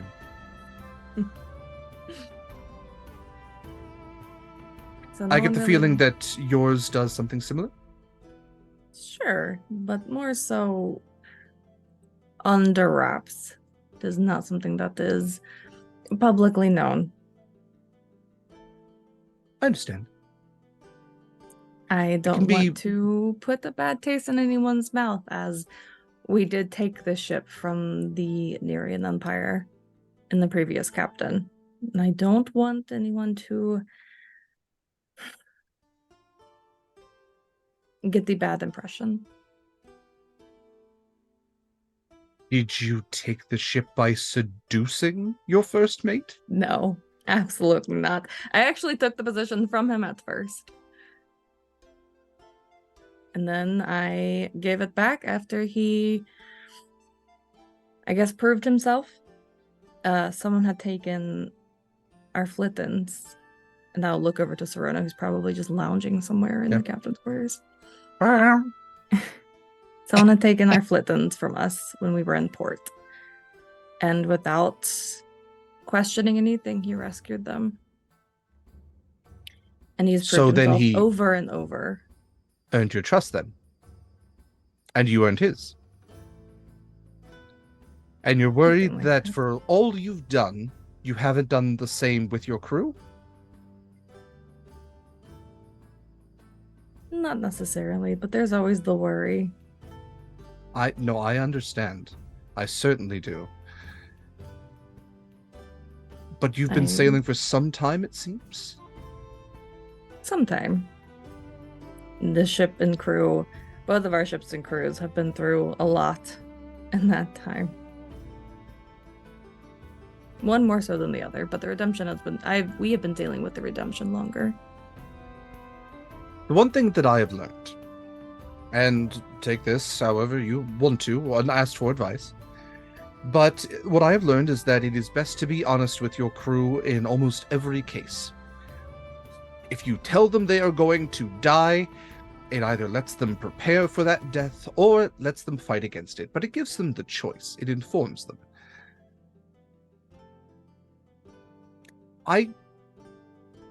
You might want to tell your crew, Scarlet, I don't think that they're going to mutiny against you because you want to jump your first mate's bones. That's one way to put it. I mean, honestly, Fire Genasi, I get it. Believe it or not, the one before was a Triton. But that's also not a good story. One more question. Certainly. How do you do it? How do you sail and pirate with your partner? How do you not worry that every step you make is going to be their undoing? Every ship you board or adventure you go on or problem you face? The way that I see it is that wherever I go, I want them to come with me. And I hope to all the gods that we will share the same fate, whatever that fate will be. I can never assure their own safety in the same way I can never ensure mine. Life is an unexpected thing, and I would rather have them by my side than locked away somewhere safe where I would never see them again. Fair. Because should we cross over into that great unknown sea, I would like it to be hand in hand, not on other sides of the world. There comes a certain hesitation and fear when you have lost loved ones before. Yes, you're right. But like all fears, one must learn to overcome it, or at least embrace it. Living this life is a fearful thing, and we have to be brave every single day, and that can be very tiring. So it is wonderful that at the end of the day, I have someone there to catch me when I'm tired of being brave, and who understands the path that I walk, because they've been walking beside me. Also, if I can share... No, please, yes. How long have you been together? I first met Mikyl 2-3 years ago, but I first met my partner almost 10 years ago. And what do you mean by that? I'm sorry. What do you mean by that? You and I are both sharing, so I feel comfortable in sharing this, you being my employer as well. Mikyl, please let us be friends for the moment, because I feel like an employer should not hear about this. It's best you be aware. Mikyl is not his real name, nor is he a drow. They are, in fact, a changeling, which has many an opportunity for a life partner. The Triton idea sounds interesting. I met them so many years ago, not realizing who they were at the time, and they have been many people since then. And every one of them has been someone I love very deeply. And all different in their own way. And yet, every time that they choose or are forced to take on a new persona, I get to fall in love with them all over again.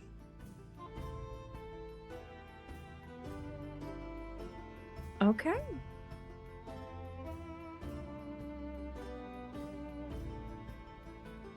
That is interesting, but that, as long as you trust them, then that is all that matters.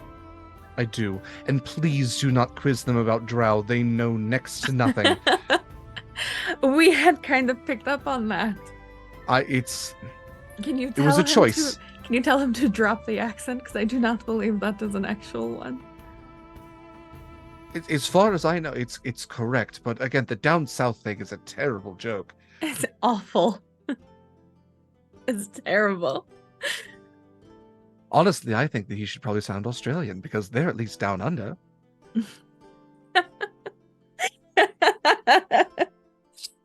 I think we are going to get along just fine, Tavia. Razor blades and spiders. I never do this, but I feel like that's the sign we should go to break. That's if we're going to break point.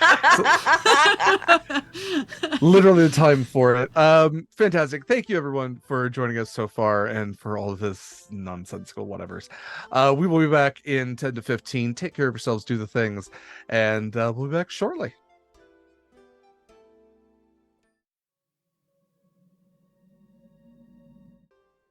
Vast and welcome back to Horizons Call, everybody. Thank you for sticking around. Let's get to part 2 of this wonderful episode. Before we do, however, I do want to remind you that actually I have a couple of things. First of all, in case you didn't see it during our ad reel, we are an affiliate with Greenleaf Geek. Greenleaf Geek makes some amazing dice, including TTRPG accessories and even jewelry. Oftentimes it is out of, I think almost all of it's out of resin, but it is actually incredibly cast. They have this wonderful selection of previous dice creations that they have made, and you can find some stuff up there for October as well. So you can use code SWORD _and_key. All the words are capitalized, and again, there's underscores between all 3 words. For 10% off of your purchase of almost everything through their store. Some restrictions apply, but you can see all of that. It's pretty much everything. So yes, definitely check that out. And also, just as a reminder, you can impact this game and tip these wonderful people through Pally. Pally.gg is a tool that we use to evenly distribute everything that you are generous and able enough to give amongst these lovely folks. And if you do, you can give them advantages. You can give them crits. You can complicate things for them, make things even harder and deadlier and harder, better, faster, stronger, which is fun for me. And then I sing a sea shanty. More or less, that's how the contract reads. All that said, let's jump back into it. So, Scarlet, you have Tavia aboard. You've had this in-depth conversation. You've learned things about each other. Is there anything else you wanted to do with her aboard Cross's Mercy? Probably not. Nothing that's super important to note on session. Okay. Then Marcus returns with some liquor, gives you a look like, what did I miss? And you all cheers to the new employment and new staffing of your new ship. Great. For those of you who are just want to make sure, anybody that's with the crew, I believe those Proximus and Acacia, anything that you wanted to do with the other officers aboard the, I'm sorry, Eva, remind me of the name one more time. Star's Luck. Perfect. Okay. Anything you want to do with them? Nothing specific. I think I just want to look around with them because the last time I was on here, we kind of were fighting and looting the place. So I just want to get a lay of the land, so to speak. Yeah. They go explore. They're exploring the ship like smugglers would explore the ship. So a lot of what Vargas is doing is knocking on the walls, trying to find hollow spots where they can stick things between the walls. They're seeing how deep the floorboards go in the hold. They're looking for secret panels. One thing that actually you might find interesting is actually while they're exploring and everything, finds the surgeon's room, the medical bay, does a little bit of exploring there, but then Vargas calls them over to help explore, and you would see that transforms as a druid into a little mouse and goes scuttling through like all of the little ins and outs and all the little narrow spaces, and comes back and reports where there might be some good storage spaces, some good hidden steerage. And then Attila, who walks on air, has already started setting up the galley, which still had food in it. This was an active galley at the time, and has started to throw away things, but also apparently Dragonborn are good at preserving things and are also known for appreciating spicier peppers and things like that. So Attila, who walks on air, is also appreciating some of the dragon peppers that have been left aboard. God, are they the type of person to just eat a ghost pepper? Yes, yeah, like seed, stem, and all. Yeah, because fun fact, cats don't have they don't. They can't test. They don't have capsaicin. They can't taste spicy foods. So, yeah, Attila doesn't even appreciate what they have. That's probably why it takes so much time for other people to get used to it. They don't know how spicy it is. Yeah, this very much reminds me of Futurama, where Bender, who has no taste buds at all as a robot, is also the cook. But yes, Attila, who walks on air, is because this was a gold dragonborn ship, so they breathe fire anyway. They have some of the spicier stuff, and they're organizing the kitchen, and then you also have forgot her name, Ursa Brightmace, who is trying to basically, she has already pulled out a little booklet and is making a list of all of the equipment that is on board and trying to check off and see what other things they need, and she's making an itemized list of that. And then Mikyl is conversing with everybody, trying to make sure that everybody knows their duties, and is trying to make sure that like cabins are appropriate. They're trying to see what kind of crew they're going to need, at least in size, and trying to make a list again of other things that they need outside of items, but more like, we need somebody who's good at this, we need somebody who's knowledgeable about this, we probably need somebody that at least can be a backup in case we don't have a navigator, kind of stuff. Great. Winnie. Wait, hold on. Can I talk to the dwarf, the quartermaster?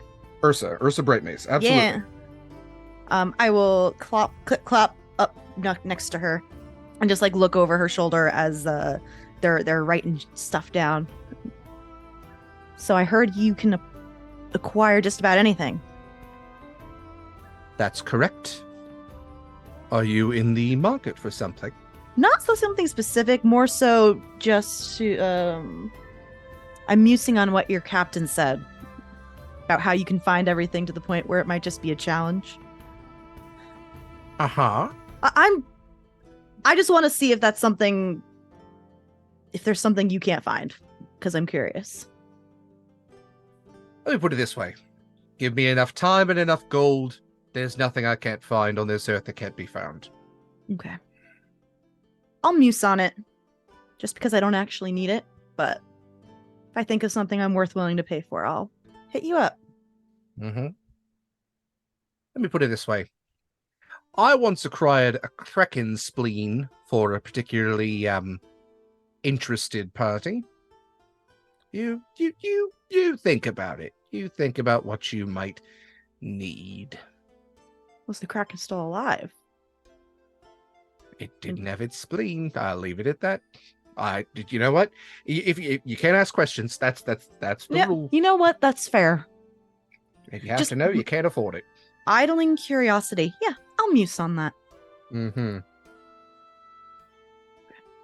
I will take my leave. Okay. Winnie, heading into town. What are we looking to procure? Primarily sending stones. However, Also the ingredients for 5-hour energy. Okay. Or red drink monsters, whatever. Mm-hmm. Yeah, tropical drink monsters. Yeah, who the fuck drinks those? Mine has rum in it. Okay. Yeah, so it's a mercantile island. We kind of discussed that. There's a lot of stalls set up where you could easily buy. I don't even know what taurine actually is, but we can say that. Here, let me. It sounds Do like not something Google that's it. like You know. made from a Do not cow. Google it. You don't want to know. What taurine? Taurine-rich foods. Taurine dosage. It's an essential amino acid for babies. All right. Sounds fake. Taurine in. Derek just went on the wrong blog. Hashtag educational. Listen, I'm It's just the gonna Mayo cat Clinic. bird us. Come on, back to stuff. Yeah. All right. We need to Winnie, be you shepherds. I gotta Fine. keep up my reputation. You find fish. Oh yeah, fish is taurine rich. And so you can squeeze some fish and Great. some guava fruit. That is And not a euphemism. no.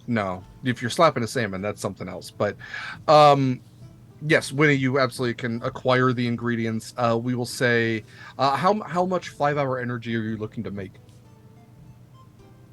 Bills. Yeah, I mean, like, enough to go around, like, a couple, a couple to give to, for emergencies, and it's good to just have some on stock, so, like, like, 12 bottles? Well, looking to okay. When you say bottle, are you thinking like the 5-hour energy, like the little bottles? Or are you thinking of like a 2-liter? Like, give me a size. I don't of a think bottle. it comes in 2 liters, but, probably... Well, depending on how concentrated you're making it, is what I'm asking. Oh, concentrated, that's a very good idea. That's what 5-hour energy is. Are you supposed to mix it with something? Gods, no. Yeah, it's not a concentrate. You just drink it. No, it is. It's Oh, concentrated concentrated, ingredients. so I you don't see have to what drink you're a saying. crap ton. Because Take the it's can smaller and- in a bottle Yeah, as yeah. opposed I to. was thinking of yeah. yeah. We'll get there. Because also you're not going to Don't get tell the me how- equivalent of. You're not going to take one trout Yeah. and get the equivalent amount of taurine that you would get in 5-hour energy drinks. So I'm You've trying never to, seen Winnie squeeze a trout. Hey again, now. not a euphemism. I'm trying because like, if you buy a fish, that's like a silver. But if you buy 1,000 fish, that changes in numbers. This I am isn't trying Sunsets to do, on Summer. I would like to figure out the equivalent of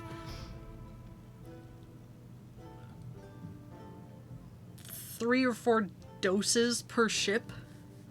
Okay, I'm going to say roughly you're going to spend about 50 gold on ingredients to concentrate all of that down. And the logic I'm using is it takes 10 pounds of honey to make 1 bottle of mead. I'm thinking, you're going to need to take a lot of fish to get that taurine, and a lot of guava. You're coming back with a lot of guava. But the honey's free because I got the jug. I guess, yeah. It's just a fantastic. waiting game at that point. So these are just stalls in like an open market that's constantly just like the stalls exist and people just come in and out as the ships come in and out. You might have a designated fishmonger who's constantly a fruit seller, but the fruit is constantly changing based on what ships are bringing in and also what they're selling out. So they're typically selling in bulk. So 50 gold, pretty reasonable deal for the amount that you got. It should be the equivalent amount to whatever you would need to make the amount that you stated there. perfect. Okay. Finding a shop that sells magical items. Again, there's a lot of warehouses around. Are you looking to find like an established business, or are you looking to find a shady dude in a tent? They're not shady to Winnie. That's exactly what I had in mind. Yes. Okay. Fantastic. You find a tent that says magic and stuff. And I do think that Winnie historically would have some sort of experience judging if it's like a place that looks shady, but there's like reputable people like not reputable, but like people like getting what they want as opposed to like getting scammed, you know. Oh yeah. Yeah. Yeah, I think that well, you also know that like the people that I want to say scam are also the ones that are willing to bargain. Right, because they're going to sell it at a higher price, but they're always looking for somebody who is willing to. I'm not saying anyone here at this table has explicitly sold me items labeled as one thing and then turned out to be basically junk.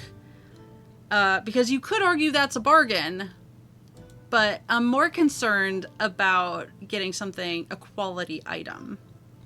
Of unknown provenance, I don't care where it came from. It can be second or fifth hand. It could have fallen off the back of a truck? Yeah. Fallen off the back of a tugboat? Okay. Yeah.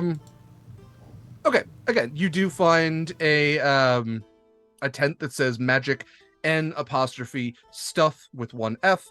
It has a green tiefling with very short horns that kind of like almost like a goat's horns that kind of like arc up, almost like eyebrows really. They kind of like arc up a little bit to the side. Red eyes, red hair, like cherry red, and they are standing there in what is essentially a hoodie, like hoodie robes, but like with the sleeves cut off. And they see you just trotting around, and they're like, "Hey, magic and stuff." I need magic and stuff. You've got magic and stuff?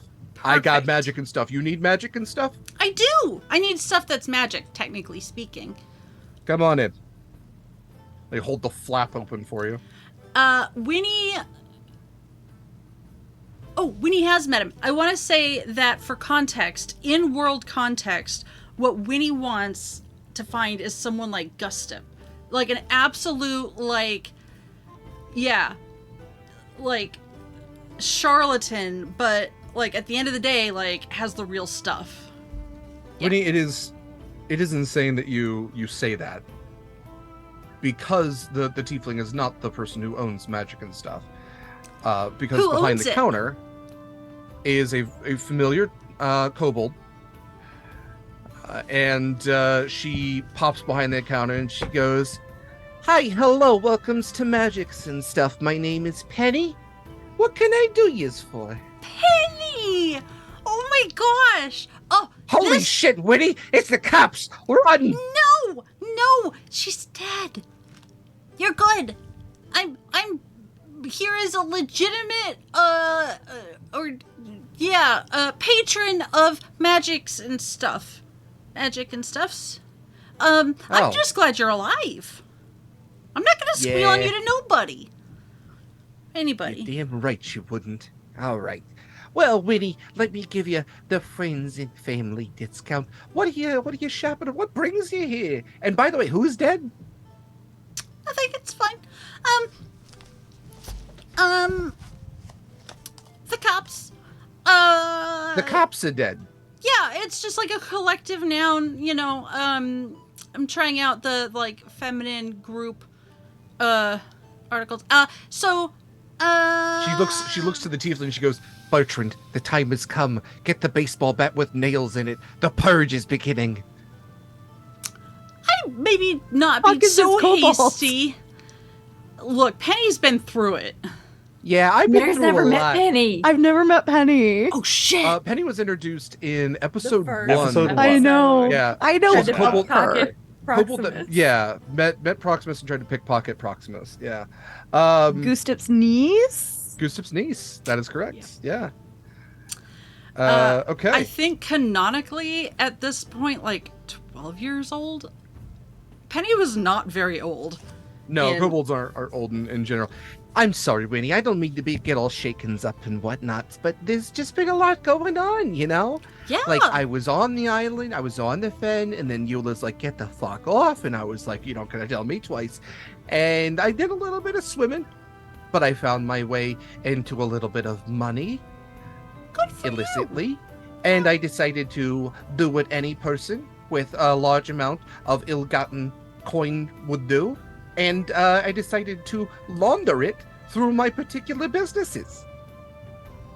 Business is plural. You're an entrepreneur. Winnie, coming closer, Yeah. closer. Yeah. I own 75% of the stalls out there. They all come to Penny. Is Penny trying to pickpocket Winnie as we speak? Yes. Yeah. Okay. Sorry, habits. I'm sorry. You got all Yeah, these it's- pockets. They all got stuffs in them. Yeah. She's elbow deep in one of the extra dimensional pockets on like your bandolier. I get it. It's habit. Did you find anything good? Probably just Late. crackers, huh? Yeah. Sorry. Why are there so many crackers? They're tasty. They're all broken in an extra dimensional space. That's horrible. I mean, yeah, it's a little hard to clean out, but anyway, Snacks for the bag man. please, not in front of my companion. She's gonna cover little Jeffrey's non-existent ears. No, baby, it's okay. It's okay. It's just a little joke. Ha ha ha. It's just a little joke. Jeffrey's piece of paper. He's just scratching like a black character that's looming over him. That scene from Insidious. Anyway, so you look around this tent, and there is a small assortment, like a pawn shop that's not doing very well. Assortment of random goods. There's a set of armor that's on like a mannequin. There's a couple of bags. There's a quiver without any arrows in it. Couple of swords, an axe, a number of things. Winnie. Oh, I'm sorry, Penny. What were you gonna? I wasn't addressing I was going to ask you what the hell you wanted. Yeah. Oh, yeah. Well, I am always in the market for interesting and exciting, useful things.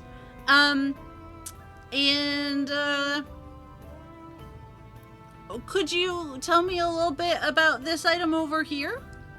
Just pointing at the quiver. I would like to, cast Detect Magic also, like, the minute that Penny isn't, like, directly looking at me. I forgot we haven't had a long rest. Great. Cool. No, it's been a day. Yeah. Yes, everything in here pings. Everything is authentically magic. There are no duds in this tent. Okay, but, like, with different magics, right? It's not just, like, all straight across, like, enchant or whatever illusory magic is. Right. Yeah, they're pinging as, like, different, subtly different magic items. Yeah. And also, like, anybody watching this, please don't come for me. I've been playing D&D for years. I will continue to play D&D for years. I'm never going to know what the schools of magic are. And at this point, it's not about being afraid to ask. It's just that I don't care. SARS. Well, you're asking about the quiver. This is an efficient quiver. It's got extra dimensional spaces in it. You seem to have quite a few of those on you already. Oh, yeah. But you can stuff stuff in it. It's got space for stuffs. Stuffs are good. Do you have an archer friend who might be in need of carrying several hundreds of arrows and also a couple of spears and a bunch of javelins? I mean, I would argue that anyone really could benefit from being so armed at any given moment, but I don't think I have anyone at this particular moment who is very keen on the archery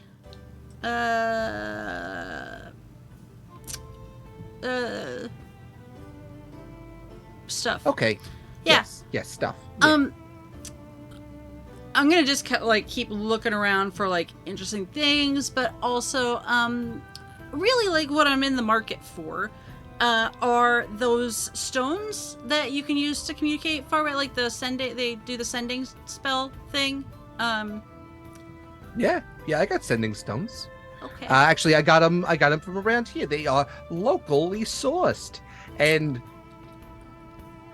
not ethically sourced. Anyway, That's okay. She pulls out two rocks, basically, that have They're been carved organic. to look like dwarven faces. So much like a lot of dwarven things, they're very geometric. There's like a hole where the mouth would be, and it looks like, a helmet with a very geometric kind of facial hair to them. And these are single sending stones. You can make them kiss, but don't do that. But you give one to somebody, you hold on to the other. You can get sending once per day with either of them. Sending stones. Sounds perfect. What are you looking at for them? I can let them go for friends and family discount, 600 gold. And I'll also toss in this circlet of blasting for another 600. What does it do? Does it blast things? It does. It casts a scorching ray at things, yes. That is a very generous and kind friends and family discount. Can we just start a little pile here? On the counter? Oh, sure. Because you got a lot of stuff that I kind of want to look at. In this, and I'm sure you want a balloon pack as well, so I'll put the balloon pack on there. That's only another 700. And wait, what's a balloon pack? It has a balloon on it. It can inflate. It has a very rudimentary air elemental trapped inside of it, and it can inflate a balloon that you wear as a backpack.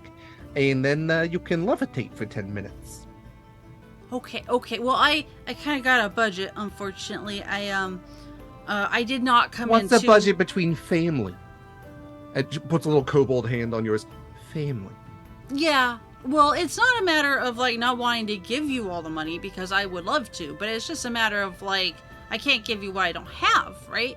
That's not fair. She's actively pickpocketing you again. Yeah. Okay. Yeah. Well, now you might have found my old cheese, and I'm sorry for that. But eats it. Okay. Well, eat it in good health. As I'm actively watching her little hands. You have a past perception of 22. She's not beating that. Yeah. Also, like, I'm well aware of her proclivities. In the psychic link, hey, so I did find, like, a little magic-y shop type thing. Does anyone need anything while I'm here? Air elemental, fancy quiver. And it's Penny. Penny's here. Penny's alive. Penny's doing well. Tell her hi from me. Usual. Yes. That little shit owes me 10 gold. Ooh! Oh. I will remind her of that. Who's Penny? She used to work on the Fen. Yeah, you know Gustip on the council? I remember him. Oh, I remember him talking about a niece. Yeah. That's right. She used to work at the tavern with Nash. Oh, I should find Nash. I didn't know they were related. I should find Nash. Oh, I did, didn't I? Didn't I get a rumor of Nesh going back home? Did I not? Did you share that?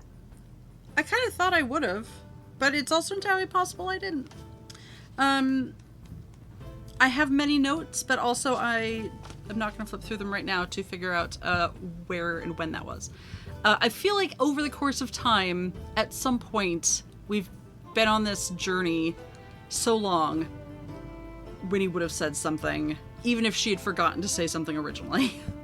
There's also sometimes when I'm making dinner and Eva comes in the room and is like, so whatever happened to this NPC? I'm like, do you really want to know? And then she's just like, yeah. I'm like, well, they're dead or not dead, depending. I don't know. I also Flip a coin. I also DM Derek a lot, just randomly throughout the day. I'm like, whatever happened to this person? Yeah, sometimes I forget what's actually canon and what I just tell Eva sometimes to get her to leave me alone. Winnie, you should tell Penny that she is welcome on Ascension Isle, and that's where her uncle is if she wants to visit. Do I happen I to don't recall... think we want Penny. I mean, we already have Gustip, so... Great. But the little sticky she's not worse than Gustip. Do I happen She's to working on her remember- own criminal empire. Like, this is big shit. Just keep Penny where she is. Two things. One, Winnie's willing to, like, conversationally go along with anything. Was Penny shining me on about, like, her criminal empire? Like, is this it? I mean, you can roll for insight. Yeah. I would like to do that. Oh, shit. Nat 20 for, I don't know if it matters, insight. 27. Penny is probably boasting a little bit, but you also get the idea that, like, Penny has at least an employee, seems to be doing well for herself, that very likely this Penny could have several businesses under her little belt. And do I recall either from the time on the Fen or just being around Gustup since then, they don't have like an adversarial relationship, right? No, Gustup's always spoken kindly. He's written letters. Yeah, okay. Yeah. Yes. So you seem to be doing really well right here. Yeah. Do you have any plans to expand your business empire? Yes, and constantly expanding, Winnie. That's the problem with capitalism, is there's no top to it. So you just have to keep rising and overtaking other companies in competition until you become the monopoly that overtakes everybody. I don't know if you've heard from your uncle lately, but we have a new establishment, a new settlement out on... Do you mean Uncle Gus? Yeah. Oh, I love him. He fakes his death like every 10 years and just sends me an inheritance. He's very thoughtful in That's that. very nice. He's currently alive. Oh, this Gus. He's been around for a while. I love that. How old Gustav is? How old do kobolds get? Not very old, but at the same time, it's like everybody's like, "Oh, Gustav, yeah, no, he's been around for a while." I can't seem to recall. A while, yeah. A while.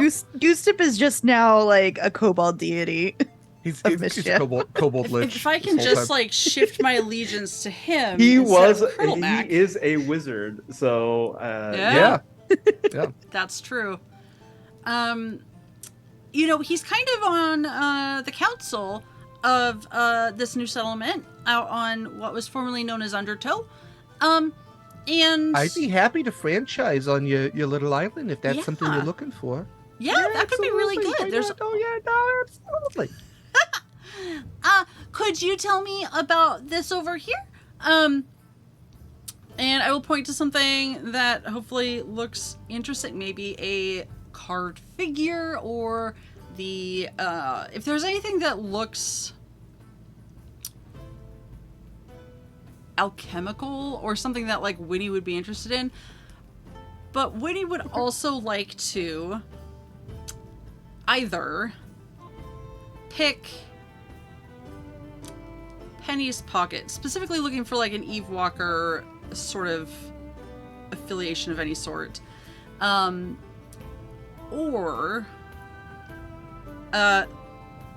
she would like to, I guess, take a minute and like write a little note about like, Ascension Isle and Phoenix Landing and stuff, with a little smiley face, and then like reverse pickpocket that into Penny's pocket. I don't like that. That's like a little tongue twister. Okay, so you're going to reverse pickpocket a note, and you are looking for signs that she might be in the Evewalkers? Yeah, like I don't really think she is, but also like she's shady as shit. So, Yeah, give me a pickpocket roll. sleight of hand, right? It is. Yeah. Okay, that is 24. Okay. She does not seem to notice, as her hand is already in one of your pockets that has nothing in it, and she doesn't seem to notice as you reach in. You leave the note. I will say that there are no indicators that Penny has any criminal affiliation other than just number one, Penny. Any interesting things in her pocket that I could use for information? I don't really want to take anything, but information. I would say. I mean, the answer can be no. Like, I don't really. Yeah, she doesn't carry an ID or anything. You would find a bag of gold and a couple of keys. Yeah, that's fine. Like, I'll leave them be. I just like. Okay. I don't. Like. if if I felt a pendant that had like the Hydra symbol on it or whatever, like Hail Hydra or whatever. But yeah, no, if it's just like normal stuff, that's fine. So over here, what you were looking at, we have a potion of fire breath. We have potions of growth. There's some poisons. Potion of growth. What are you asking for the potions of growth? Potion. 700. Singular. And the figurine, this is a pyrite plesiosaur. That is a figurine of wondrous power and will turn into a plesiosaur. A thought crosses Winnie's mind of, do not spend all of my money, Winnie. It's just Scarlet through the psionic link. Yeah. Winnie, this is your conscience. Stop it. Gosh, you have such good things. You are very good at acquiring interesting items.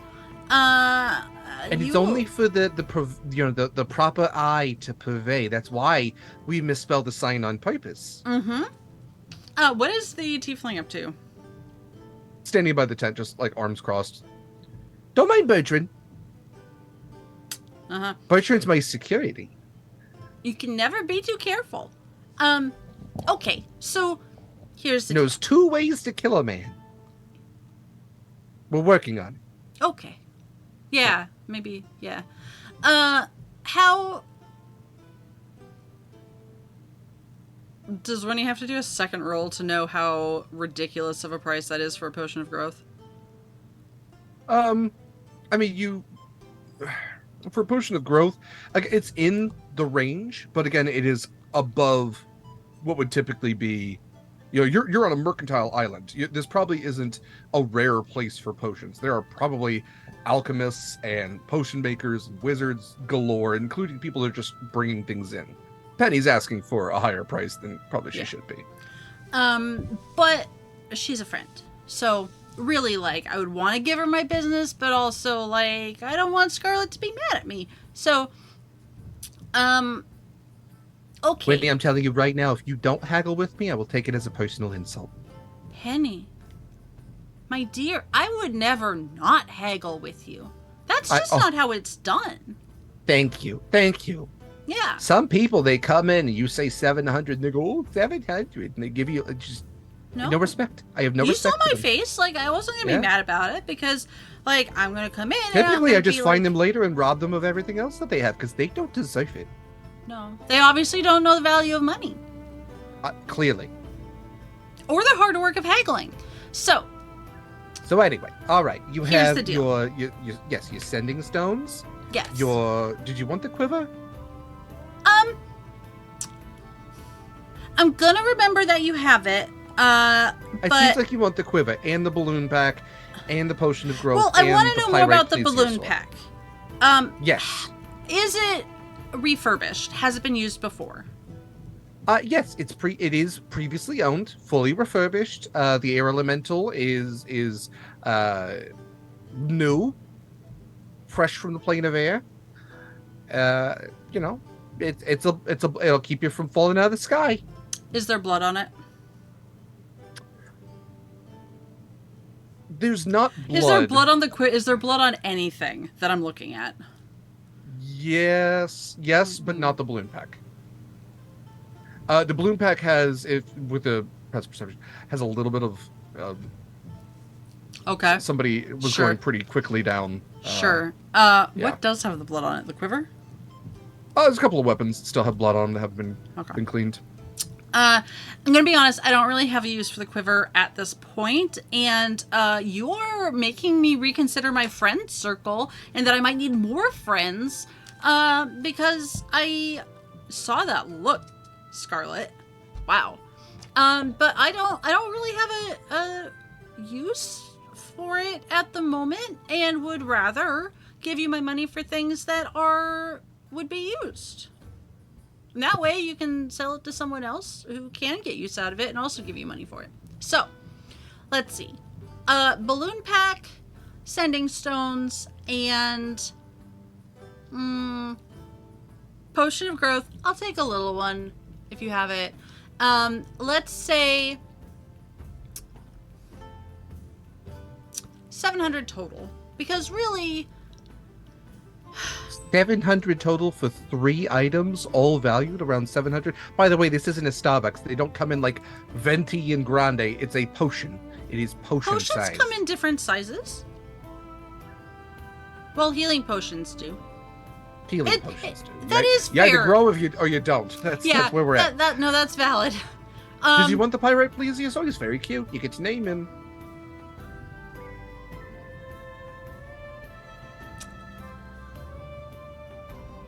I'll have to see how much trouble I get into when I get back. I might be back for the plesiosaur. Winnie, I'm looking at 2,400 right now. So 700. Very.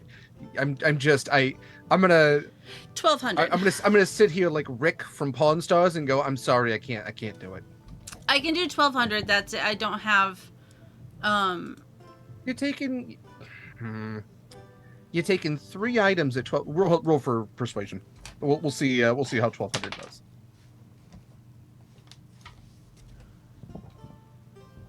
$16.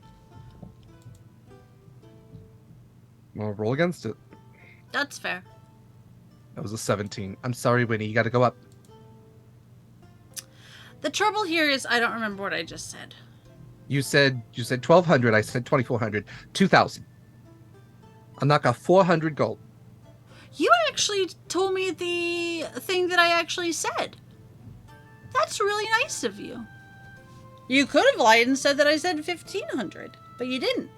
So, What's the point in that? thank you. Yeah, I don't know. Tell you what, 1,800, and you tell Scarlet that I'm dead, so she forgets about that 10 gold that I owe her. She already knows you're alive. And I was going to ask about the 10 2,400. gold. No deal. Yeah, I was going to mention the 10 gold. But I've changed, Penny. At the end. Yeah, I think you'd like this new Scarlet. She's happy and like not in a creepy way. Okay, so 1,400. Whoa! I just remembered I'm giving you like a whole new business empire and a soon-to-be massive trading. Winnie, port. you went down in price, and no one gives Penny nothing. Penny takes. 1,400 is 200 more than I just offered, so You offered 1,600. I certainly did not. Yeah, you're right. Not with the. Sorry, you said I wasn't scamming you, but I was trying to scam you. Yeah, well, no, that was a good effort. But Fine, 1,400. Roll for persuasion.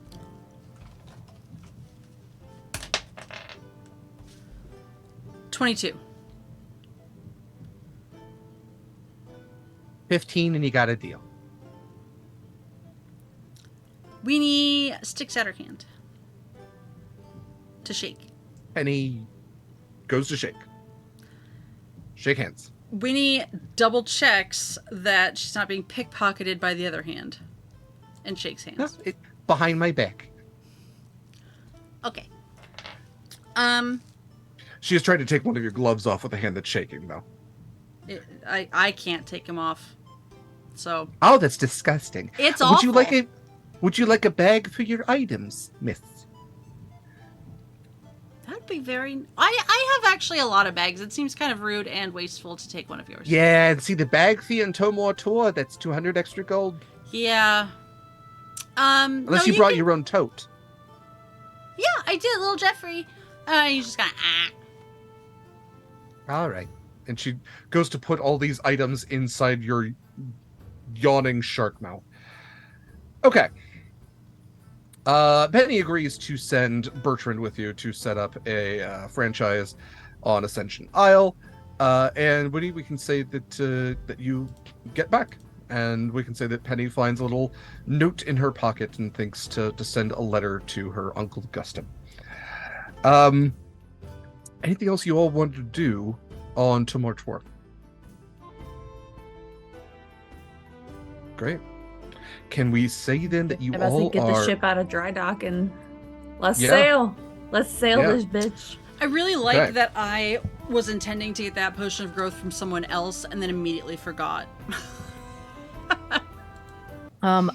Acacia will chill on the Star's luck when we leave, just so there is someone who has a shell phone over there.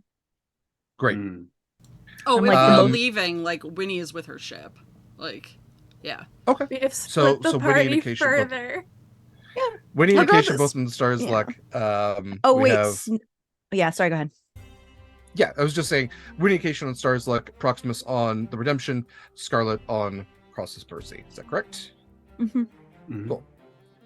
Mary, what was up? Nope, you're good. Good. Okay. Great. You all take to the sea. You get to the ship out of dry dock. You all have spent your money accordingly on Tomar Tor. You do have a little bit of time until you get to Ascension Isle. You have, what is that? 1, 2, 3, almost 4 weeks to get to Ascension Isle. We can also say that you split the crew a little bit just to accommodate for sailing, just enough to actually make sure that the Stars Luck can sail. Because an officer's crew is something, but it is still a merchant ship. It needs like at least I think like 10, 15 people, something like that. Were we not going to recruit on the island? I thought that was something that we were having the officers do under supervision. Okay, we can say that they did that then. Okay. So there will also be shares based on all of those sailors who have now. We can say that it's fully staffed. You do not have to pay them, but they will take a percentage of, in the same way that the officers will take a percentage of whatever is smuggled. So you do not have them on like retainer, but they're commission-based employees. Good question. Like, how do you recruit for something like that? Like saying that you're a smuggler ship without saying you're a smuggler ship. You transport strangely procured goods.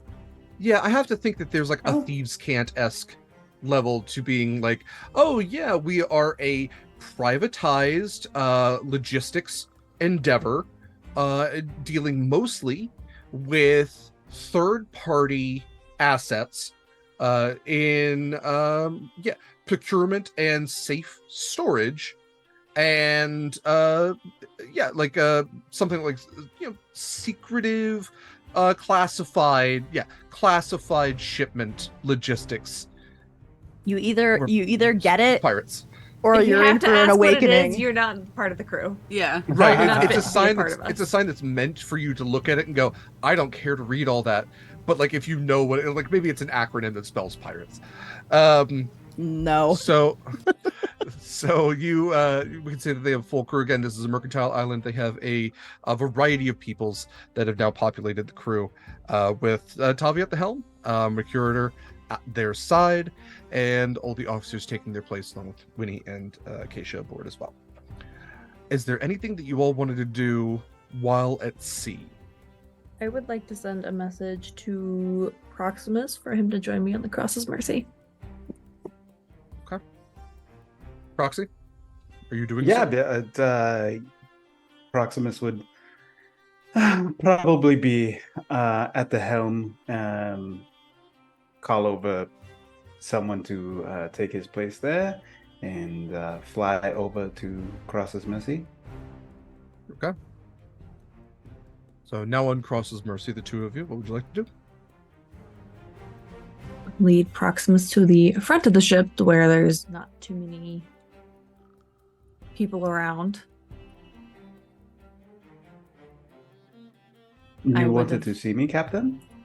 I would have joined you on the Redemption, but it is still a little difficult to get around with new magic. I don't want to cast Dimension Door like I usually do and end up 100 feet behind the ship and in the water. That is understandable. A little, still balancing act. Things are still very strange. It will take time for you to get used to your powers. I know, and I just need to grace myself with that time. You know, I was really thinking about this new title you have as queen, and I think the Redeemer would really fit. You want to say that title again? You froze. Oh. Perfect time for freezing. Yes, my internet is struggling right now. The Redeemer Queen of the Storm.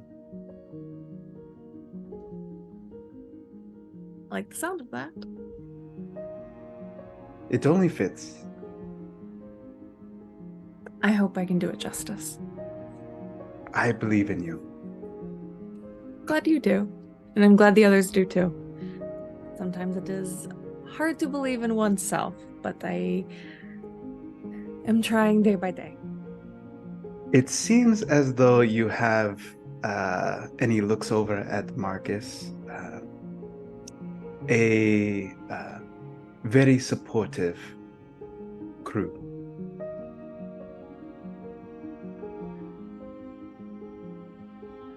Speaking of such things, I have something I wanted to give you.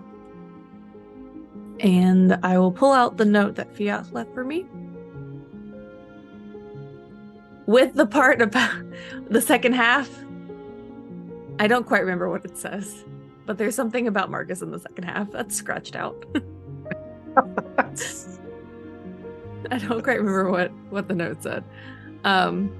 This I is just will- a Do you want me to big read ink it, or you blot. just? You're fine. Okay. I will give the note to Proximus. I know it is not much, and it does not replace the person it is, but maybe having a piece will help. He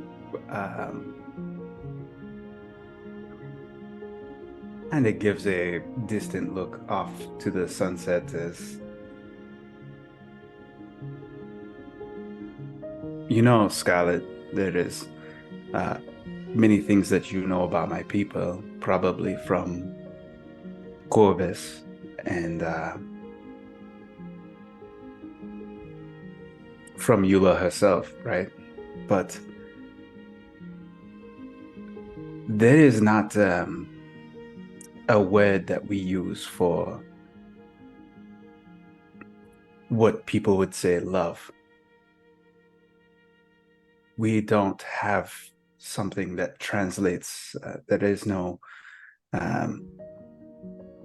life partnership that we have romantically.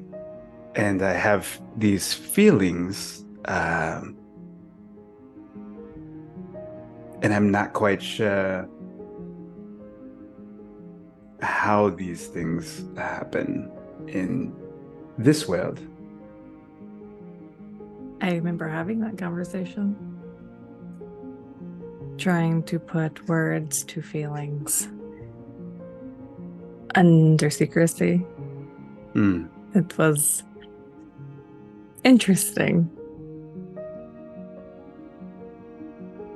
But we worked it out. He It looks was at more of a phrase that has one soul's longing for another. Not so much as the word love.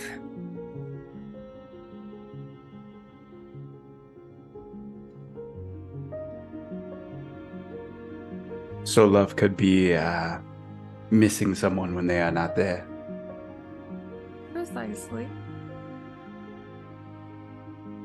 I must say Multitude more. that now that Fiat is gone, it is hard to think of the time that we had without missing her around. And he She's pulls quite out the feather force. and yeah. She's quite the force, and she is definitely. There's an absence when she is gone. I had forgotten that part from many years ago.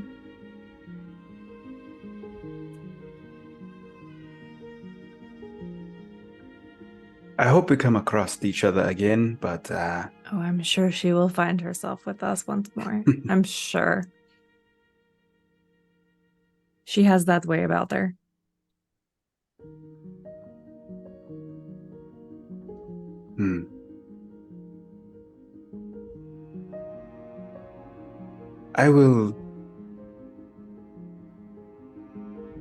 the thing about it is that there are so many things that the Nalos did not teach us and did not prepare us for outside of that realm. And I feel a longing to go back and teach my people what it really means to be a part of this world. I have been keeping a list of things that I would like to right. Wrongs that either I have done or Eula has done. The Nalos is on it because I feel like when everything was said and done, I don't want to say we abandoned them, but we definitely didn't go to help. We didn't explain what happened. Right. And to them, we have killed their god. We are the bad people. It is on my list, but there are other priorities, unfortunately. But you bring up them teaching you things, and it's very funny. Because in the years that I had spent with Eula prior to Corvus coming to the island, I did not know true affection. But it's funny that Corvus did not know the word for love, but yet he taught me how. He taught me how to love, how to share those things with somebody else. And another has reminded me that is very much possible for me. So I would not have the capabilities of feelings without him. And I miss him still every day. I believe he has taught me the same thing. He taught me ever since I was very little. And the way that he viewed the world and taught me things, I think I knew of a love, right? And I loved him very much. And I do miss him also. And the things that he has taught me.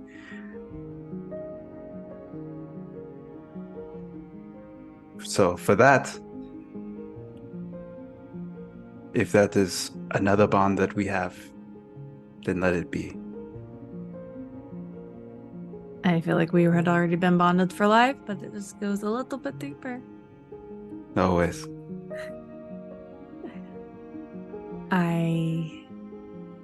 I know what Marcus told you when I was taken. Yeah. Well.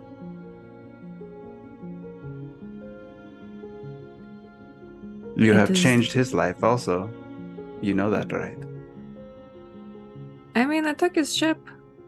It's kind of the big change. You also took his heart. We can all see it. Yeah. It is getting harder to hide. It's something that I will have to address eventually, but I'm going to continue to ignore that problem. There are too many problems ahead of us.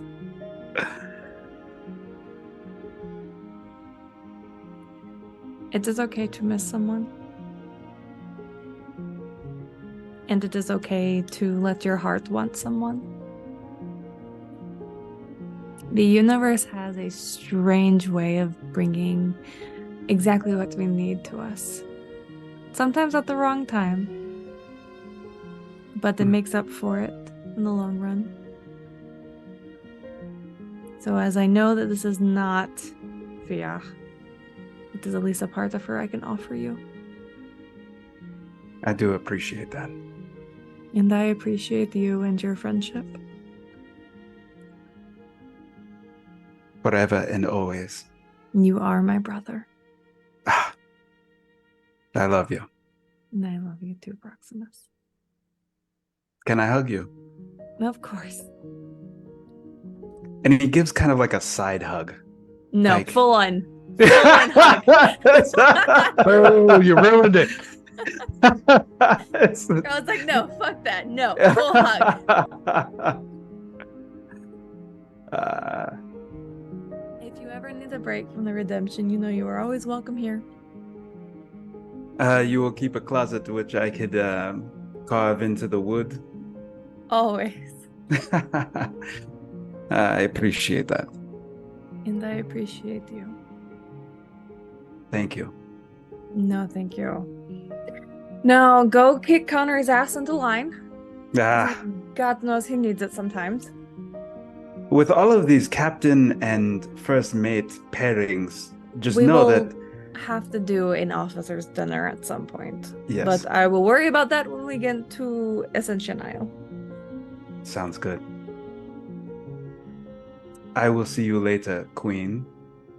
I will see you later, first mate. Good night. Good night, Proximus. Then he just flies off. Yes, Queen. Is there anything else any of you wanted to do before you return to Ascension Isle? It is, I should note, is a pretty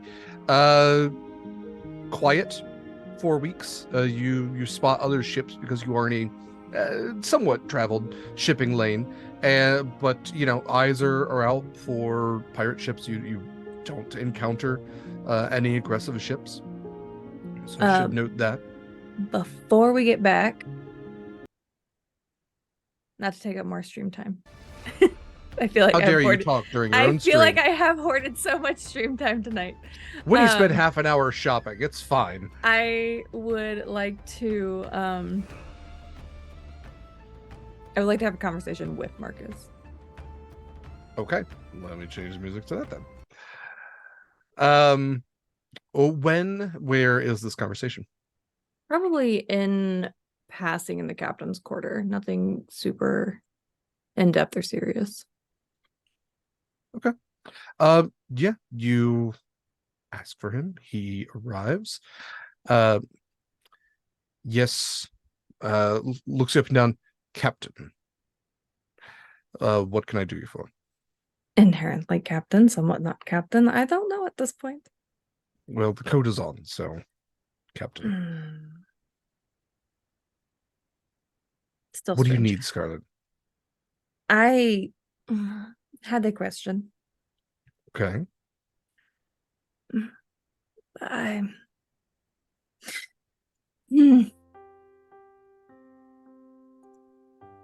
Just obviously very much on the edge of, do I ask this? Do I not? Do I do it? You know, if it helps, I actually had a question I've been meaning to ask you for some time. So if that would help you prepare for your question, I'm happy to ask first. As a first mate? Yes, actually. Yes. Okay. Sure. A little of both, actually. I was curious, having now found out that Scarlet is not your birth-given name, what name you would prefer to be called. And I'm sorry I haven't asked this sooner. It feels like we've also had a lot of time and no time at all. Would you prefer that I call you Dianthe? One place I have this written down. Please don't. Maybe not in front of everyone. Would you prefer that Dianthe be a name that only I use when we are together alone? Let's just put it this way. When we are around others and the crew, you can, of course, use Captain. Of course. When we are in front of friends and officers, it can be Scarlet. All right. I have not told the others that I have another name. I don't want to confuse them, nor do I want the general public knowing a new name, because that's just weird, and I feel like I lose a little bit of my edge. You're also weirdly afraid of Faye at all times, which is, it's fine. Very well. That is an acceptable rule. A lot of my years building this name of Scarlet Shores, and it holds a certain connotation. It does indeed. But when it is just us and the coats are off, you may call me Dianthe, if that is what you and your heart desire. It feels truly you, and it is a very beautiful name. Not that Scarlet isn't. Let's be real, Scarlet Shores has a sense of fear attached to it at some point. But it's also you in a way. It's still you. It will continue to be me. It will. It was the you that you decided to be. And it's nice sometimes to be with the you that you decided to be, and it's also nice to be with the you that you were if none of that had happened. And at the same time, it's all you. I promise not to call you fish sticks. I promise not to call you matchstick often. Deal. Let's be real, the crew loves it. They love when I pick on you. They think it's funny. What was your question, darling?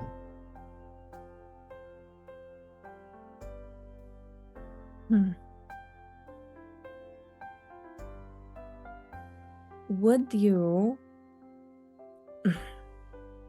I don't know why why I can't do this. I have all the confidence in the world as a captain, but God help me if asking a simple question. Cross's Mercy cannot be our home, always. Do you want to build one on Ascension Isle with me?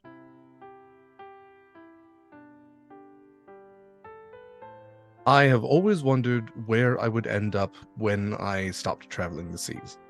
It is odd for Phiogenos to do so in the first place, and I always knew I would end up somewhere, hopefully not beneath the seas or the ground. It would be the greatest joy in my life to build a home with you that we could one day share and never travel the seas again. Well, I don't anticipate us having not traveled the seas anytime soon. It is at least a nice place to take a break from the ship. Indeed. And Scarlet, it no time soon for certain, but you and I have all the time in the world. Something like that.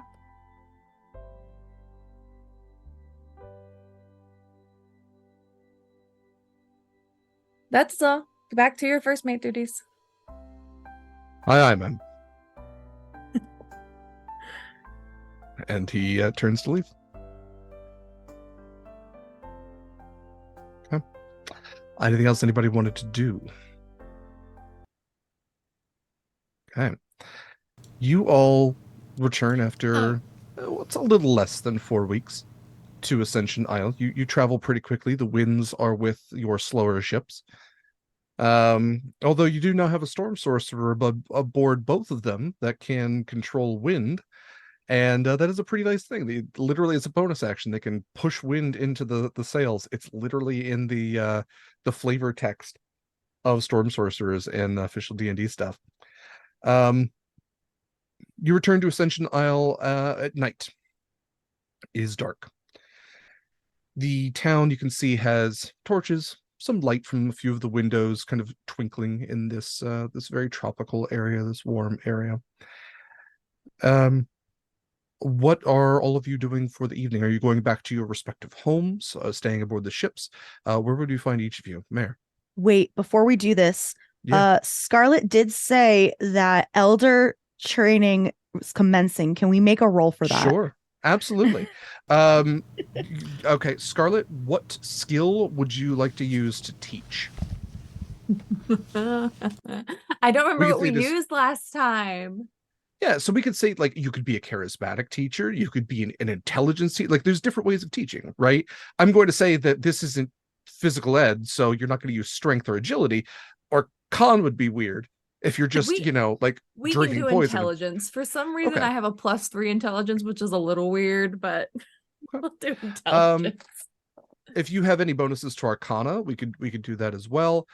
Yeah, Arcana would be great. Okay, so go ahead and roll for Arcana. For those of you who are learning, this is a saving throw because Scarlet is pushing knowledge on you. It's how well you can intake it. So again, you could be a charismatic learner, a wise learner, an intelligence learner. So do a saving throw with one of those three. My brain is trying to learn and not be bombarded. So I'm going to say this is an intelligence saving throw. Fair enough. 21. 21. I've been muted this whole time. That I got an- explains so much. I got an 18. We were just ignoring you. An I 18. Okay. Winnie, what's up? I have a 30. Oh wait, I'm gonna use my inspiration I advantage. have a Okay, 30. go for it. I have plus Okay, 12. I 18. don't know why. Wild. 18. Okay. So I am going to say that is the blatant successes across the board, especially with Winnie. Like, Acacia, you even look over Winnie's shoulder, who's taking like god tier notes with like highlighters and stuff. Winnie invents the highlighter to take notes. I will say that you all much better after 4 weeks have a much better grasp. You can get full sentence structures. You can at least recognize full words. You have the alphabet down. It's not just curse words anymore. You've got like donde está la biblioteca. You know, you can figure out where El Baño is, and I will say you are at the equivalence of you've done quite a bit. So I will say you're like sophomore level of language learning. Cool. I also forgot that I'm also trying to learn like nature as a skill proficiency. Is that something I can also do during this downtime? Yeah. All right. We could say you're doing one during the day, one during the night. That's fine. How are you learning nature? I literally think I'm book learning and just like listening and book learning. It's a combination of both. Okay. Are there aspects of nature that you're trying to focus on, just out of curiosity? No, this is mostly just going to be a general purpose. Fair Like enough. I'm still learning like my stars, but I think I already know a lot about the stars, so I'm just filling in the blanks. Yeah, so we can say that Winnie has a library. We could probably say that there might even be some books that the Dragonborn had aboard. And I'm sure I got some from home too. And Marcus So has plenty of books. yeah. And yeah, between your surgeons and everybody, like surgeons would have stuff on natural stuff. Go ahead and make just a roll, just make a nature roll. We'll see if 13. Okay. I think this is above like a 10, my second. I think this is like my second or third roll for this too. Yeah, and I'm going to say above a 10 is a success. I will say I think I have a chart actually going. I don't remember what I got the last couple times. Yeah, you are pretty close. I will say with like 2 more rolls, as long as they're above 10, I will give you an increase to your nature. You can increase that by 1. Okay. Any other learning? Anything else anybody want to do? Yes. While we're talking about it and while I am not muted, Winnie will have spent time working on Elder, yes, Dwarven, yes, and also Scarlet's prosthetic. And I don't know how much time. Did you want to work on Dwarven? Because you do have the Helm of Comprehending Languages. So did you want to learn Dwarven outside of that? Yeah. Okay. That's why I'm asking. Yeah. Okay. If I can use it to like assist me also, that would be great, but I'm going to say it feels like, I get that, when you sit down for school every day, you get a bunch of stuff packed into a day. But you also have like sailor duties, stuff like that. And I feel like working on Scarlet's Arm would be very time consuming. So I would say you can pick between, like, you get a day activity, night activity. Your night activity is learning Elder. Your day activity is either working on Scarlet's Arm or it's I would prioritize, especially because I do have the helm, I would prioritize Scarlet's Arm. Okay. Give me a tinker check. I mean, it's with any of your tools, so it could be. Okay, I was like, I don't know what that means. Well, so you basically have your tools. So as an artificer, it doesn't matter what kind of tools I say because you are equivalent in all of them, right? So we could say that this is Arcana. We could say that this is actually medicine feels pretty apt for this, as you were trying to make a prosthetic. So why don't you make a medicine roll? Are you already proficient in that? No. I am so proficient then add in your Arcana. proficiency bonus. Okay. Yeah, add your proficiency bonus to a medicine roll because you're proficient with the tools that you're doing because of that. 22. Okay. I think in 4 weeks, that is a pretty decent enough time to formulate a prosthetic. I'm not going to say that it is like, Apple level quality, but it is it's Windows level quality. This is I thought you meant the fruit. And I was like, I don't know what that means. Yeah. I will say that this is like it's not like what Curio came out of when you were in Onboard, where he literally had like Damascus in the frame and everything. But this is a Winnie original. It is functional.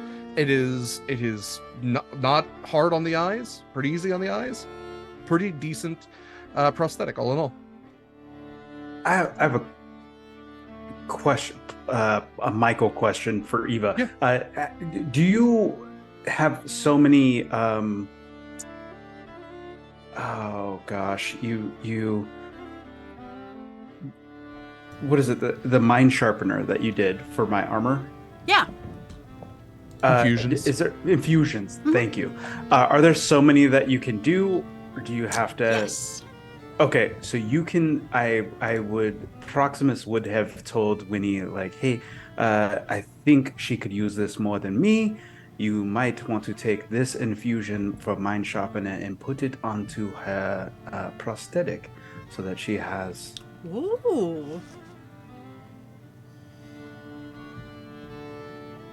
Yes. I will send you that information later, Kaila. That is very nice. I will, yeah. All I wrote down was Proximus's armor is infused, so. I'll get you that information shortly. Yeah, Mind Sharpener was really helpful, so. As we go to wrap up then, anything you all are doing before we reach Ascension Isle? Okay. Then tell me where you end up that night. Mayor, where's Acacia staying? Is she going back to her house? Is she staying on the ship?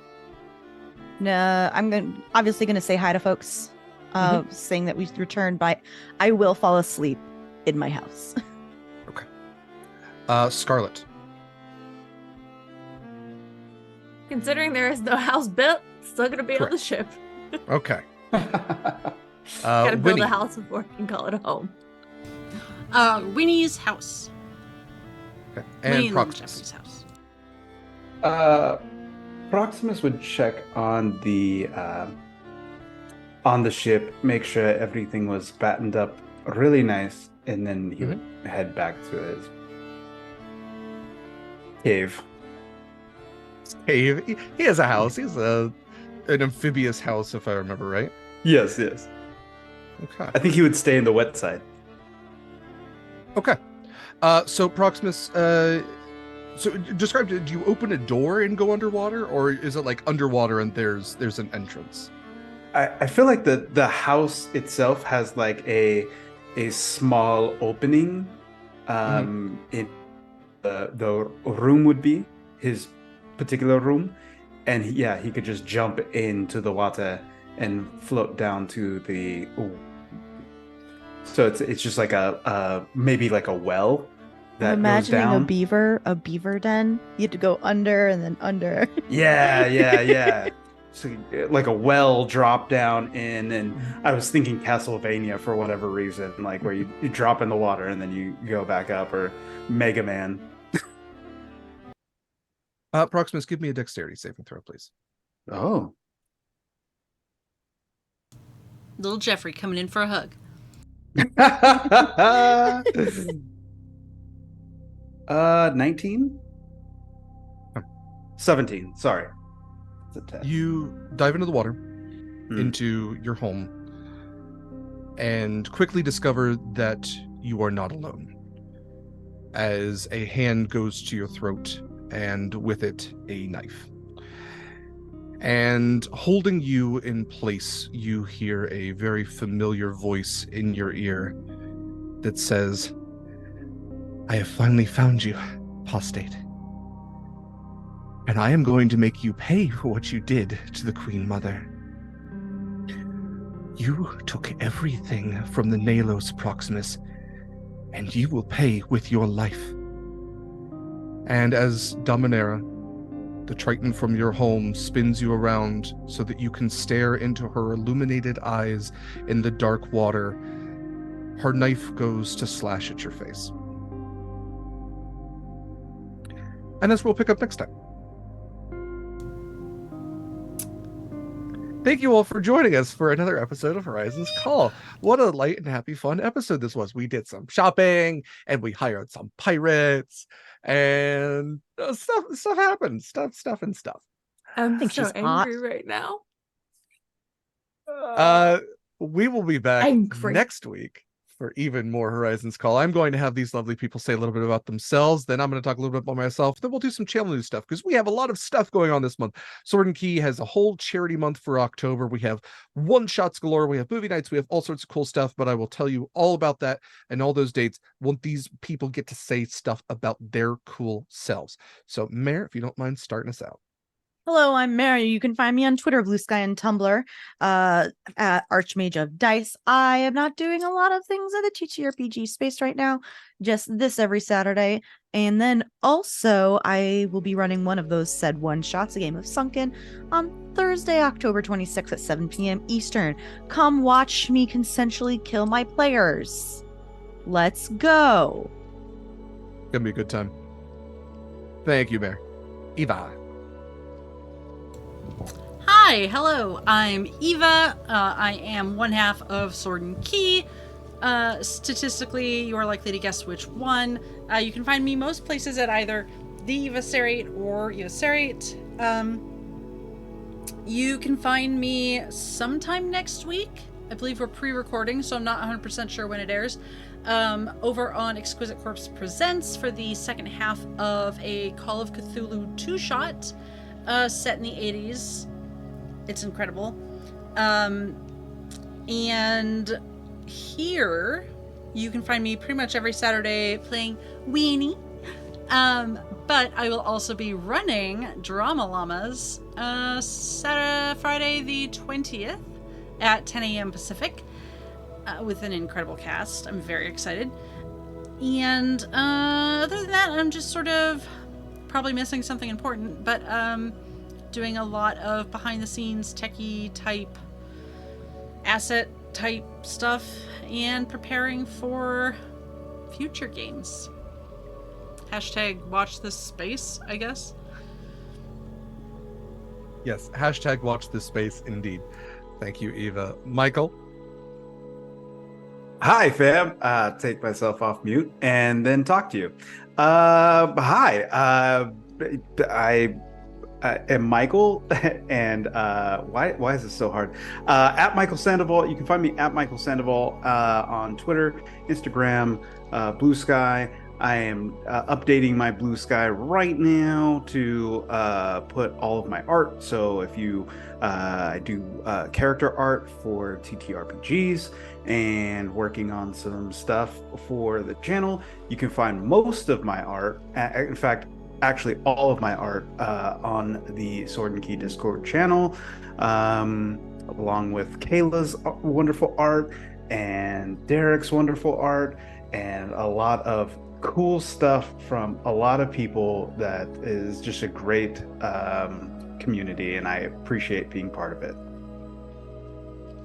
Thank you, Mikyl. Yes, Mikyl is a phenomenal artist, has done us the incredible gift of gifting us with his artwork and the incredible talent and skill that he has in doing so. Thank you, Mikyl. Next up, Kaila. Hi, hello, I am Kaila. I have been our Storm Sorcerer, Pirate Captain, Scarlet Shores. You can just find me here on Sword and Key. I retired from streaming on my own channel. You can find me here tomorrow night with Derek for a spoopy stream of Mara. It is a TTRPG about someone and their nightmares. So you can find us here tomorrow at 6 p.m. PST. You can also find me next Friday here, Friday the 13th, at about 5:30 Pacific Standard Time for actual Cannibal Shia LaBeouf, where you will find me and my lovely cast as they try to fend their way out of a Halloween carnival against actual Cannibal Shia LaBeouf. We'll see if they make it. Absolutely. Thank you, Kaila. All right. Well, hi everybody. I'm Derek Sword. I use he/him pronouns. I have been your GM, your guiding compass, says so on my bracelet, for as we navigated the treacherous seas of tomorrow's. Again, we will be back next week, same time, same wonderful place, for more Horizons Call. We will resolve what all this shit is. I've been preparing for this for 3 weeks. Some stuff for the channel, some stuff for, I guess, me, because all I do is stuff for this channel anymore. So, looking at tomorrow, as Kaila mentioned, we have 2 things that I'm doing. Tomorrow is the premiere of Humblewood, The Unwelcome Winter, which is a 12-week campaign that I'm running with some phenomenal folks right here on Sword and Key. It is a Humblewood-based game where the players are unlikely heroes trying to stop a 5-year endless winter. So that is 10 a.m. Pacific time right here tomorrow. And then at 6 p.m. Pacific time, again, I will be doing the 2-person game of Morrow with Kaila. And yes, as Kaila mentioned, it is a 2-person game where one person plays the sleeper, the other person plays the physical surreal personification of their nightmare. It's not physical. It's gonna be great. It's gonna be. I'm very excited about this game. I'd never heard about it before. Kaila brought it to me. I even had a tough time finding it online. I wondered if it was something cursed, like something out of a creepypasta. But hey, I needed to refine my search algorithm. Other stuff. We do have throughout the month on Sword and Key Discord, which you can join by checking out our beacons. Beacons.ai/Sword and Key. As you mentioned, I also have a beacons. I have all my socials on there. It's beacons.ai/dsword16.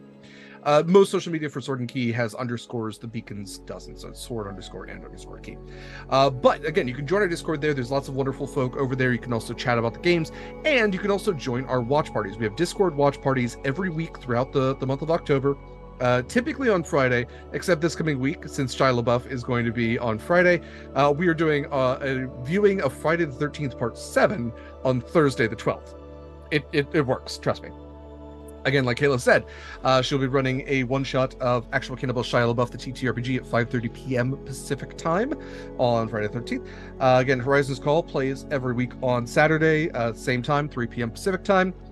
The podcast Monster Crush is a bi-weekly podcast that I do. Unfortunately, my co-host Heavenly has had to step down, but I do have a new surprise co-host. We still need to record our first episode, so we might have a new episode out on the 15th. Check that out. I will post a social media for Monster Crush, which is at Monster Crush Pod, for all updates on that. Again, Humblewood's playing every Sunday. As Eva mentioned, Drama Llamas, a one-shot of llamas in a reality show, is going to be on Friday the 20th at 10 a.m. Pacific time. Then also on Saturday the 21st at 10 a.m. Pacific time, we have the first of a 2-part game of Pulp Cthulhu, run by the wonderful Anik. On the 22nd, in addition to Humblewood, we also have a one-shot of a Night of Fright, which is Scooby-Doo D&D that I'll be running. Michael's in that. He's playing Sukubi, the Knoll D&D version of Scooby-Doo. As Mara mentioned, on the 26th, that Thursday, that's 4 p.m. Pacific time, is a one-shot of Sunken. And then with the last episode of Pulp Cthulhu on the 28th, that pretty much wraps up the campaign that we're doing. We are raising money throughout the month of October for Patty Aware Foundation, which is an organization that supports and protects the world's oceans. And you can donate to that Tiltify at any time. You can actually find that on our beacons. And I should note that Humblewood, The Unwelcome Winter, is also a charity game. The players did opt to support the Fauna and Flora International Foundation. So you can also find that Tiltify and impact our game in a similar way that you would with tips to the Humblewood game. You can do that through the Tiltify. All that said, like I said, we got a busy month. Check out our Discord. Follow us on social media for updates. Thank you for joining us. Thank you for hanging out. This has been very fun. I'm definitely looking forward to all the hijinks we get up to next week throughout this month. And please join us tomorrow for Humblewood. I'm very excited about this Humblewood game. We put a lot of work into it. We've got a really cool intro prepared, and I've got an absolutely great cast. I believe that's it. Who are we rating today? TTRPG gifts. There we go. Rating TTRPG gifts, if they have registered or not. Okay. So yes, we'll be rating TTRPG gifts. It's not GIFs. So go spread some joy and positivity over there. And until next time, everyone, fair winds and following seas. Brave mariners.